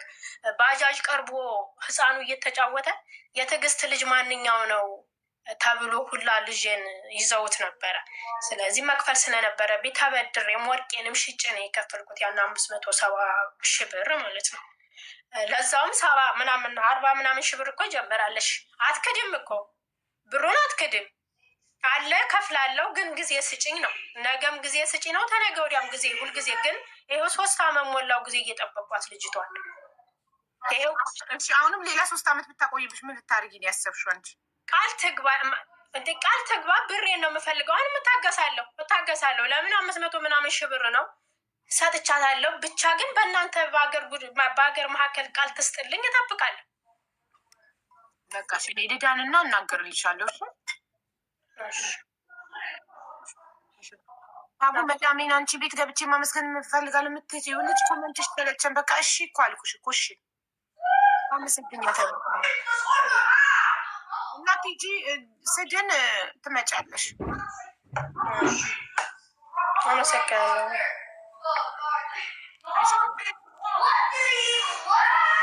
ማነው አሱቲ? ወይ ሰላም አቡ፣ እንዴት ነሽ? አለሁ። ገንዘብ አይደለም ብልሽ ነው? የገንዘብ አይደለም። እኔ ስለ ደላላ ነው ያልገባኝ ነገር ልጠይቅሽ እና አይደለም ትንሽ ነገር ነው። እኔ እንደዚህ እንትን ምን አይደለም። ኢቴ ነበረች ከመጣች 3 ወር ነው። በቪዚት ቪዛ ነበረ መጣችው። ያው 120,000 ብር ከፍዬ አምጥቻታለሁ። ካመጣዋት በኋላ ሜዲካ ስትወስድ እኔ ሜዲካል ላይ ችግር ተፈጠረ። ከዛም ደም ስትወስድ በደም ችግር ተፈጠረ። በዛ ላይ ደግሞ አሁን ትኬት ልቆርጥላት ቁረጪ ትኬት ተላልኳትም ደላላዋን ትኬት ልቆርጥላት ሳሪቲ ጋር ገብታ ነበር እያሉ ነው ኮመንት ላይ። ሳሪቲ ጋር ነበርሽ? አሁን አልገባውም። ርዱኝ ብዬ ግን ሊጠይቃቸው ነው። አልገባውም። የለችም ሳሪ አለችኝ። እኔ ጨንቆኝ ነው አልሰጥም። ከዛ በቀን 30 ደግሞ ካንስሌሽን አድርጓታል። ከዛም ደግሞ ቀራማ እየቆጠረብኝ ነው። ፓስፖርትን ስጭኝና ትኬት ቆርጬ ያገልሸኛት አልኳት። ለሰዎች የሰጠዋቸው የነበረውን ብር ክፈያለችኝ። ሜዲካል ወረቀት አላሰሩላት። ያን ወረቀት እኔ ብር መክፈል አለብኝ እንዴ? የቱን ብር? ሰዎቹ ይቃማ አላሰሩላት። አዎ ሜዲካል ሲወስዷ በደሟ ችግር ተገኘ። እህትሽ? ምን ተገኘ? እርጉዝ ነች ማለት ነው። ባለትዳር ነች። ኢትዮጵያ ሳትመረመር ነው እንዴ መጣችው? መጀመሪያ ሜዲካል አደረገች እና አድርጋለች ሜዲካል። ግን እዚህ ስትመጣ ይሄ ነገር ተገኘ እኮ። ታዲያ ለቢሮ የመጣችበትን መክፈል አለባት። የቢሮን ኪሳራ ወደ ሀገሯ በቪዚት ቪዛ የመጣችበት 120 ሺህ ብር ከፍዬ ነው ያመጣዋት እኮ ማሬ። የመጣችበትን የቢሮን ኪሳራ መክፈል አለብሽ። አሁን እሷ ለ3 ሺህ ነበር የሰጠዋቸው ለሰዎች ስራ እንዳትቆይ ቶሎ ነበር የሰጠዋቸው ብላ ያንን ብር ክፈያለችኝ። ያ መክፈል አለብኝ ነው። ቢሮዋ ለመተባበር ከፈለገች ጥሩ ከሆነች አታስከፍልሽም። ግን ያመጣችበት ኪሳራ ደግሞ ቢሮ አንድ ሰው ይኸውልሽ ምንም አይነት ምክንያት ወደ ሀገሩ መመለስ ከፈለገ ሳይሰራ እቺ ሰው አትርፋ ለአረብ ልትሸጣት ነው ያመጣቻት አይደል? ልክ አንድ ቢሮ አንድን ሰራተኛ ከኢትዮጵያ ሲያመጣ አትርፎ ሊሰጠው ነው ለአረብ አይደል? አትርፎ ሊሸጠው ሊጠቀም ነው። ለምሳሌ ይቺን ሰራተኛ 1000 ድርሃም ወይም 2000 ድርሃም እሱ የኢትዮጵያ ነው። 120 ሺህ የከፈለችው ኢትዮጵያ ውስጥ የሚከፈል ነው። እሱ የኢትዮጵያ ጠቃ ነው። ማሳለፊያ በህገወጥ መንገድ ስለሚያመጡ ለኤርፖርት ግቦ የሚከፈል ገለመሌ የሲኦሲ ሜዲካል ምናምን የሚውጣጣ ሜዲካል ምናምን የለም። በቪዚት ቪዛ ነው የመጣችው። 3 ወር ሆኗታል። እጉ ሳይመጣ ማለት ነው። 3 ወር ሙሉ እርጉዝ ሆና ሜዲካል ወረቀት አላሰሩላትም ነበር እና እርግዝናዋን 3 ነው። አታውቅም እንዴት ታይ? እሷ ሳትመረመርስ ያቅለሻልሻል። ምንም ነገር ሽታ ያስጠላል ነው። ምንም ነገር የለኝም አለች። እኛ እንኳን ሳናምን በሌላ ቦታ እንደውም ወዘን በራሴ ከፍዬ እንደውም 2ኛ አስመረመርኳት እኔ ጠርጥሬ ማለት ነው። ምንም ስሜት አይሰማኝ ማለት ነው። በቃ ምግብ ተጨማሪ ነው የሚበላው፣ ጉልበትም እንደዚህ ጭማሪ ነው። እኔ ምንም ነገር ማውቀው ነገር የለም አለች። እኔም እሺ ተይው አያቅለሽልሻት። እንደው አንዳንድ ሰው አያቅለሽልሽም። የምግብ ሽታ የለውም። በቃ እርግዝናው ቀላል ነው የሚታደል ሰው። እሺ ፔሬዷ ሲቀርሳ ፔሬዷ እንደዚህ በ6 ወር በ4 ወር በምናምን ይመጣል። ይሄ 3 ወር መርፌ ሲጠቀም እንትኑ መርፌው ሲያልቅ ነው የሚመጣው አለች። እሱ ሲያልቅ ነው አለች። እንደዚህ በወር እነዚህ ግድ የለሽነቷ ወደ አረብ ሀገር ልትመጣ እንደሆነ እያወቀች ሳትመረመር መምጣቷ፣ እንደገና ተመርምራም ከሆነ ከተመረመረች በኋላ ነገ ልትበር ዛሬ ማታ ከባሏ ጋር ስተኛ መከላከያ አለመጠቀሙ ይሄ እንዝላልነቷ አሁን ያስከፍላታል ዋጋ። ምክንያቱም ቢሮ ያወጣውን ወጪ መክፈል አለባት ወደ ሀገሯ ያለ ጊዜዋ ልትሄድ እስከሆነ ድረስ። አይ እኔ ማለት ጥያቄው ይገባታል አይገባትም ነው። ገባሽ? አሁን ግዴታ አድርጌም አይደለም። ምክንያቱም ጥፋቱ ወደ እኛ ስለሆነ ይህ ብር ይገባታል በስምምነት መተው ካለባት ነው። ይሄን ነው ቢሮ በዛ ፍቅር ልተውላችሁ ከፈለገች መተው ትችላለች። ካልሆነ ግን መብቷ ነው። ምክንያቱም ያመጣችበት ወጪ ነው። አመሰግናለሁ። የ3 ወር አሁን 3 ወር እርጉዝ ናት ማለት ነው። የ3 ወር ጽንስ ይዛለች። ምን አይነት እንዝላል ናት ግን? 120 ሺህ ብር አውጥተሽ አምጥተሻት ኃላፊነት አይሰማትም? አትጠነቀቅም ነበር? ባሏ ይክፈል። አሁን ባልዮ ይክፈል። አንቺ እንዳከፊ ባል አይደል አስረጋዥ፣ ባል ይክፈል። እሺ አመሰግናለሁ እናቴ። ልጁ ለእሱ አይደል የሚመጣለት? ስለዚህ ይክፈል ባል። እሱን ያስረገዘው አይጠነቀቅም። እሱን አረብ ሀገር እየላክ አስረግዞ የሚልካት መሰናበቻ ሲያደርጉ መከላከያ አይጠቀሙም። ኃላፊነት አይሰማውም። እሱስ ምን አይነት ግድ የለሽነት እንዝላልነት ነው? ግን ሰው ወደ አረብ ሀገር እየሄደ ሲያደርግ መከላከያ የሚባል ነገር አለ፣ ጥንቃቄ የሚባል ነገር አለ። ልጅቷ 120 ሺህ ከፍላ አምጥታት እንደገና አሁን እሷ ልከፍልላቸው እና መሰናበቻ ሌላ ምንድን ነው መሰናበቻ የሚባል? እሺ ፋጡማ ማናት? ጨረሽ ፋጡማ? እስካሁን ምን ታደርጊያለሽ እዚህ? ስልክ ቁጥሩ ደረሰሽ? ስልክ ቁጥር ልክ ያለኝ ያን ቼክ ለማድረግ ነው። ይደርሰኛል። ሞዴሬተሪ ናት፣ ይደርሰኛል። በቃ አወራሻለሁ። ትንሽ ቀን ጠብቂ። ኤምባሲን ጠይቃለሁ ከደረሳቸው። ከዛ በፊት የምትገኝ ትችላለች። እሺ ሀብዬ፣ እሺ አመሰግናለሁ። ላይ ስትልኝ ያው ሰዎቹን እንድጠይቁልኝ ነው። እናንተ ስጠይቋቸው ስለሚፈሩ ይመልሳሉ ብዬ ስለማስብ እኔ ኤጀንሲውን አይደለም የምጠይቅሽ። ኤጀንሲው መብት የለሽም። ኤጀንሲውን የምጠይቅ ኃላፊነቱን ጨረሰ። መብታችሁንና ግዴታችሁን ወቁ። ኤጀንሲው ትኬት ማንን ነው የሚፈራው? ለምንድን ነው የሚፈራው? ትኬት ቆርጦ ፓስፖርቷና ትኬቷን ኤርፖርት ካደረሰ በኋላ የኤርፖርት ካሜራ ማስረጃ አለው። ጨረሰ። ኤጀንሲውን የመጠየቅ መብት የለሽም። ማንም የመጠየቅ መብት የለውም ኤጀንሲ። ቢኮዝ ጨረሰ፣ ግዴታውን ተወጣ። ትኬቷን ቆርጦ እህትሽን ትኬትና ፓስፖርቷን ወስዶ ኤርፖርት አደረሳት። ከኤርፖርት እሷ ጠፋች። እንዴት ነው ኤጀንሲውን የመጠየቅ መብት አለኝ ብለሽ የምታስቢው? ቅድም አስረድቼሽ አሁን ትደግሚያለሽ። ትብብር ነው እንደዚህ እንዲመልሱ ትብብር አስፈራርተሽ አይደለማ። ትብብር ለምነሽ ነው። አስፈራርተሽ አይደለም። ይኸውልሽ እናንተ ስታናግሯቸው ይፈራሉ አልሽኛ። ኖ ይኸውልሽ ሀቅ ነው መናገር አለብሽ። ኖ ይኸውልሽ እናንተ ስታናግሯቸው ይፈራሉ። ግዴታው ሲሆን ይፈራል። በህግ የሚያስጠይቀው ነገር ሲሆን ግዴታውን ጨረሰ እኮ ትኬት ቆርጦ ሸኘልሽ እኮ እህትሽ ጠፋች ከኤርፖርት። ታዲያ ኤጀንሲው ምን አገባው? ምንም ሰውኛ ተባበሩኝ ከሆነ ይኸውልሽ እነሱ የቢዝነስ ባለቤቶች ናቸው። ሰውኛ ተባበሩኝ እባካችሁ እርዱኝ ከሆነ በልመና እንጂ በማስፈራራት ገባሽ? የሆነች ልጅ ተነሱ የመናገር መብት የለኝም። ኃላፊነቱን ጨርሷል። ይኸውልሽ እኔ ፓስፖርት ኮፒዋን ልከሽልኝ ኤምባሲ ፓስፖርቷ ከደረሳቸው ኤርፖርት ላይ ሰው አግኝቶ ፓስፖርቷ ለኤምባሲ ከሰጠ ኤምባሲውን ነው እንጂ የምጠይቅልሽ ኤጀንሲውን የማናገር መብት የለኝም። ኤጀንሲው ኃላፊነቱን ጨርሷል። ጨረሰ ስራውን ኤጀንሲው። ገባሽ? ስለዚህ እኔ ኤምባሲ ፓስፖርቷ ከደረሳችሁ ፓስፖርት ኮፒውን ልኬ የዚች ልጅ ፓስፖርት ደርሷችኋል፣ ድንገት ፓስፖርቷን ከእጇ ላይ ጥላው ሰው አግኝቶ ለፖሊስ ከሰጠ ፖሊስ ለኤምባሲ ነው የሚሰጠው ፓስፖርቱ። ገባሽ? ቅድም ፓስፖርት ለኤጀንሲ አይሰጥም። ፓስፖርት ለፖሊስ በቃ በኮፒው ኤምባሲ ጠይቅልሻለሁ ፓስፖርቷ ከመጣ። በተረፈ ፎቶ አለጥፌ ቪዲዮ ሰራልሻለሁ። ያያት ሰው ካለ መንገድ ላይ ያዩ ሰው ካለ የሆነ አበሻ አግኝቶ ይጃዛ ነግርሽ የምወርደው ማለት ነው። አሁን እነሱን ያልኩበት ምክንያት የሆነች ልጅ ሆስፒታል አይቻታለሁ ብላ አለች። ቅድም ጀምሬልሽ ነበር ወሬውም ብለሻል እኮ የሆነ ልጅ ሆስፒታል አይባት ነው። ከእነሱ ቢሮ ውስጥ ያለ ልጅ ስለሆነች ማለት መልሶ የዛች ልጅ ስልክ ተዘጋ። የሚሰጣቸው አንዳንዴ ነው እኮ ስልክ አይሰጥም ቢሮ። ግዴታ የለበትም ቢሮ። ለትብብር እባካችሁ የሆነች ልጅ አዩት ብላ ነበር ጠይቁልኝ ተብሎ ይለመናል እንጂ ማንም ሰው ቢሮውን ኃላፊነቱ ሲነግሩን ምናልባት አይተዋ ከሆነ ሆስፒታል ተሆነች የሰሙን ነገር ካለ እንዲመልሱልን ብቻ አልፈልግም። ካልመለሱ መብታቸው ነው። ማስገደድ አትችይም። ይህን ማወቅ አለብሻ። ለመሰለሽ አንዳንዴ መብታችንና ግዴታችንን ማወቅ አለብን።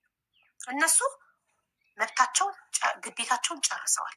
ትኬቷን ቆርጠው አሳፍረዋል። ጨረሱ። ኃላፊነታቸው ወረደ። በቃ ገባሽ? ማንም እነሱን የመጠየቅ መብት የለውም ከዚህ በኋላ። ግን ሰውኛ ኢትዮጵያዊ ስለሆናችሁ አማርኛ ስለምናወራ እባካችሁ እንደ ውለታ እንደ ትብብር ትተባበሩኛላችሁ ይባላል እንጂ በሰው የማስጠየቅ መብት የለሽም። አረቦች አይደሉም በነገራችን አረቦች አይደሉም።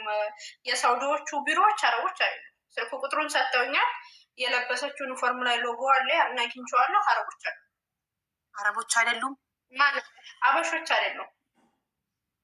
ጭራሽ አበሻም ሳይሆኑ ነው በግድ እንዲተባበሩሽ የፈለግሽው? ሌላ ዜጋ ምን ብሎ ይተባበርሻል?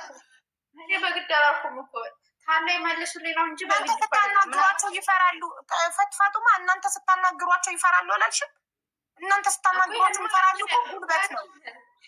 ለአንቺ ነው ያልኩሽ እኮ ለእነሱ እኮ እኔ እንዴት ብር ለእኔም እንድትይኝ አልፈልግማ። ትክክል ያልሆነ ነገር ገባሽ? ትክክል አይደለም። ይሄን ማመን አለ። ትክክል አይደለም። ትብብር እንለምናቸዋለን እሺ ካሉ እንጂ ግዴታቸው አይደለም። ግዴታቸውን ጨርሰዋል። እኔ ፓስፖርት ኮፒ ኤጀንሲውን አላናገርም። እኔ የማናገረው ኤምባሲ ነው። ፓስፖርት ኮፒ ትልክልኛለሽ፣ ኤምባሲ ይሄ ፓስፖርት ደርሷቸዋለሁ ብዬ እጠይቅልሻለሁ። አልደረሰንም ካሉ እንግዲህ ፓስፖርቷን ይዛ ነው የጠፋችው፣ ወይ ደግሞ ፓስፖርቷን ማንም ሰው አላገኘውም ይሆናል። ሰው እንዲተባበረን ፎቶ አለጥፍ ቪዲዮ ሰራልሻለሁ። ትንሽ ቀን ታገሽ። ትንሽ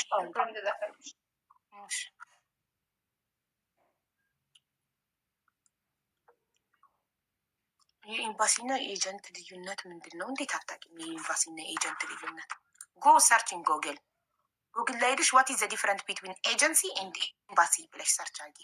ጉግል ዊል ኤክስፕሌን ቱ ዩ ቬሪ ዌል። እሺ አምቦ የገንዘብ አይደለም እህቴ ጅዳ ሐኪም መከታተል እንዳለብን ሰው ጠይቂልኝ። አምቦ የገንዘብ አይደለም እህቴ ጅዳ ሐኪም ገብቶ እንዴት መከታተል እንዳለብን ሰው ጠይቂልኝ። አልተረዳሁሽም ማለት እስቲ አስረጅኝ። ሳይመን ጌም እየጫወተን በጌሙ ነው እሺ የሚስቀው። እዚህ ጋር ነው ያለው ልጄ። ሳቋ ያምር ፍቅር ታቀብል።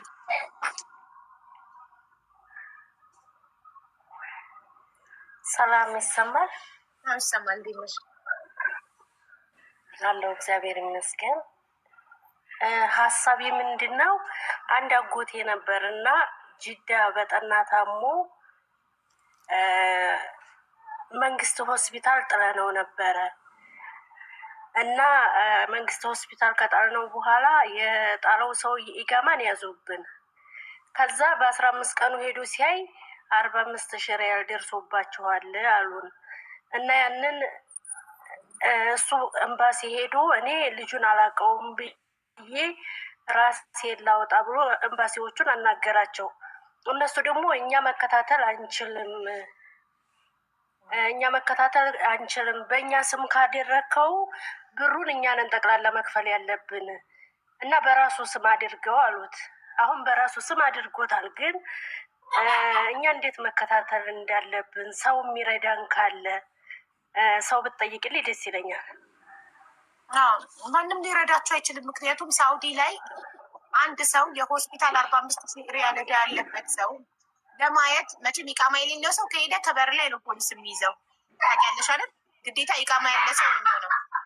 ኢቃማ ያለው ሰው ደግሞ ኢቃማው ላይ ዕዳ ማስመዝገብ ስለማይፈልግ ማንም ሰው ሪስኩን ወስዶ ሆስፒታል የሚሄድ የለም። እንኳን ሰው ኤምባሲ ራሱ መክፈል እንዳይባል አንሄድም አለ ኤምባሲ ራሱ። ስለዚህ መክፈል እንደማይችል ብቻውን እንደሆነ ሲያውቁ ምንም አያደርጉትም። ሲድን ወደ እስር ቤት ያስገቡታል፣ ወደ ሀገሩ ይሸኙታል። የተያዘ ሰው አለ። ይሄ አንደኛው አብሮት ሄደው ጥሎ ሊመለስ ሲል እሱ ተይዟል። ከዛ እሱ ደግሞ እኛ ሁኔታውን ስናይ በቀን 3,000 ሪያል ነው የቆጠረው፣ በ15 ቀን 45,000 ሪያል። እንደገና አሁን ደግሞ ሄዶ ሲያይ ስንት ሆነ? 78,000 ሪያል። ያው ልጁ 90% እየዳነ ነው። እናንተ ግን ወርም ቆየ 2 ወርም ቆየ ብሩን ነው የምታዘጋጁት አሉኝ አለ እኮ። ሰው ስለያዙ ነው። እስከ 3 ወር ባያገኙ ይኸውልሽ፣ ሰው ባያገኙ 90,000 ሪያልም ቢቆጥር መንግስት ሰው ካላገኘ ምንም ማድረግ አይችልም። ታማሚው ሲድን እስር ቤት አስገብተው ወደ ሀገሩ ነው የሚሸኙት እኮ። ልጁን አሁን እንዴት ማላቀቅ እንዳለብን ሰው ትጠይቅልኛለሽ ሀቢባ? ልጁን እንዴት እናላቀው? ኢቃማ ያለው አለ ገብቷል። እንግዲህ ኤምባሲ ጠይቁ። ኤምባሲ ድምጽ ይሁነው። ኤምባሲማ እኛ ግለሰብ ምንም ማድረግ አይችልም። ግለሰብ ምንም ማድረግ አይችልም። ኤምባሲ ብቻ ይሄ ልጅ ኤምባሲ ድምጽ ከሆነው ብቻ ሊለቀቅ ይችላል። እስር ቤት ገብቷል ወይስ ኢቃማውን የተያዘበት? ቆይ ኢቃማውን የተያዘበት ወይስ እሱ እስር ቤት ገብቷል? አስረውት ነበርና ኢቃማውን ይዘው በቃ ብር አንተ እንትን በል እኛ ልጁ ታክሞ ሲጨርስ እንጠራሃለን አሉት። አሁን ሄዶ ሲጠይቅ 78,000 ሪያል ደረሰ። በቃ ዋታችሁ 78,000 ሪያሉን ክፈሉለታ። የእናንተን አጎት ለማስታመም አይደል ሆስፒታል ድረስ ሄደ። አሳዝናችሁም ኢቃማው የተያዘበት አይደለም። በዚሁ ከበቃ ይሄ ምንም ማለት አይደለም፣ ግን በዚሁ ይብቃ። እስከ 3 ወርም ሊተኛ ይችላል። እንደዚህ ስለተባለ ቢያንስ ሌላ መፍትሄ ማሻአላ 78,000 አቅም ካላችሁማ ማሻአላ ጥሩ ነው። ስለዚህ አዋጣችሁ ቤተሰብ ክፈሉለት። እንደዛ ከሆነ በቃኝ ይበል፣ በቃኝ ድኛለሁ ማለት ይችላል። በራሱ ኃላፊነት ፈርሞ መውጣት ይችላል። ከዛ በላይ እንዳይቆጥርበት ከፈለጋል። እሺ፣ አመሰግናለሁ። እሺ፣ ከታች ያላችሁ ግን መፍትሄ ያላችሁ ካላችሁ እኛ አይደለንም ግን ያው ህዝብ ይረዳናል። ያኔ እኛ እያዋጣን ነው። በነገራችን ላይ ሰው አለ የሚያዋጡ ያው ግሩፕ ምናምን ፈጥረን፣ ግን ችግሩ እኛ እንትኑ ስላላወቅ ነው። እሺ አመሰግናለሁ። ከዚህ በላይ መፍትሄ ማታገኝ ማገኛለሁ ትክክል ማለት ትክክለኛው። እሺ እሺ እናቴ ህዝብ ያዋጣል። የፈረደበት የኢትዮጵያ ህዝብ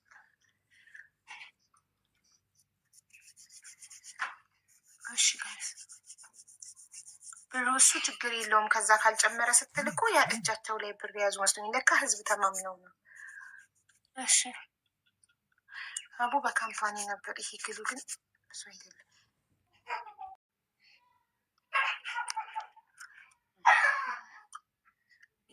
ሀቡ እንዴት ነሽ? ሰላም ውዴ እንዴት ነሽ? አለሁልሽ። ደህና ነሽ ወይ? አለሁልሽ ማሬ። የኔ ስም ትርጉም አለው ሀቡዬ። እሺ ንገሪኝ ፕሊዝ። አያቴ ሽፍታ ነበሩ በይ ማለት በድሮ ጊዜ የእናትሽ አባት እና ቤት ውስጥ ልጆቹ ሁሉ ወንድ ወንድ ወንድ እየወለዱ በጣም ግራ ተጋብተው ለምንድን ነው ሴት የማይወለደው ብለው ያው ቤታቸው መምጣታቸውን አቆሙ። ከዛ አጋጣሚ ሆኖ እኔ ተረግዤ ስወለድ ሴት ሆኜ ተወለድኩ፣ በስለት ማለት ነው።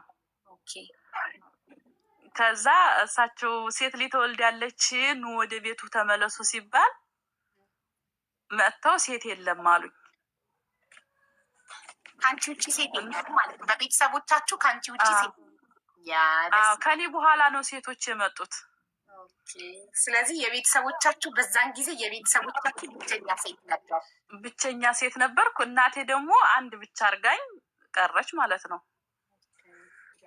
በጣም ደስ እና የወንዶች እህት ነኝ።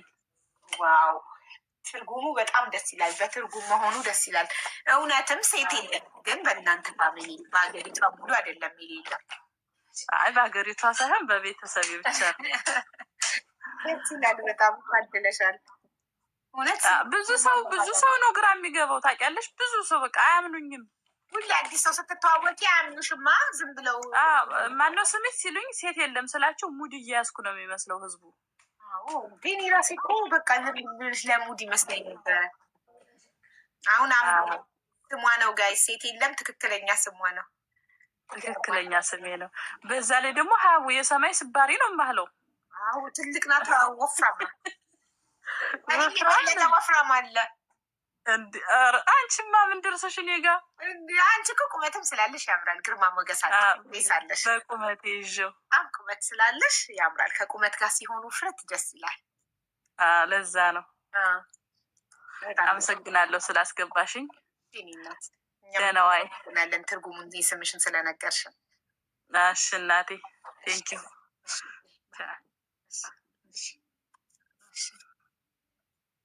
አቡ እንጀራዋ ማሻአላ ነው። ከሷ እየገዛሽ እንጀራ ትሸጣለች።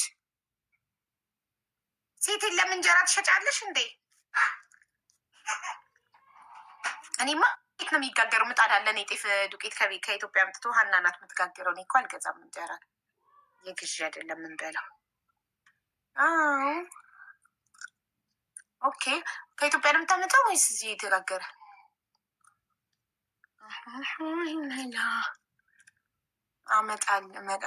ከኢትዮጵያ ነው የምታመጪው?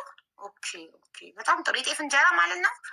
በቃ የጤፍ እንጀራ ስፈልግ እነግርሻለሁ። እኛም የጤፍ እንጀራ ነው የሚጋገረው ቤት። ግን ጤፍ ብቻውን ስለማይወጣ ትንሽ የሩዝ ዱቄት እና ፍርኖ ዱቄት ጣል ታደርግበታለች።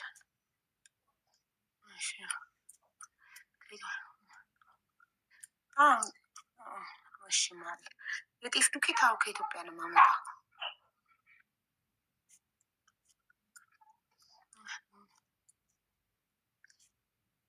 እዚህ ጻፉ። አስተማሪ ታሪክ አያችሁ። ዩት ፋውንዴሽን እና ግሉ አያችሁ። እንዴት በፋውንዴሽን እና ግሉ ማጣበቂያ እዚህ የሚለጠፈው እንደጀመር ሙጠዋ አግብታ ባሏ ቲክቶክ እንዳትጠቀም ተለከላት። እሺ ሰላምሽ እንዴት ነሽ? አለሁልሽ ማሬ እንዴት ነሽ?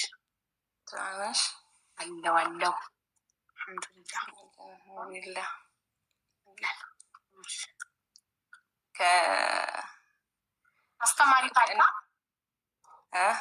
አስተማሪ ታሪክ አስተማሪ ነው። በስ ያኔ እናት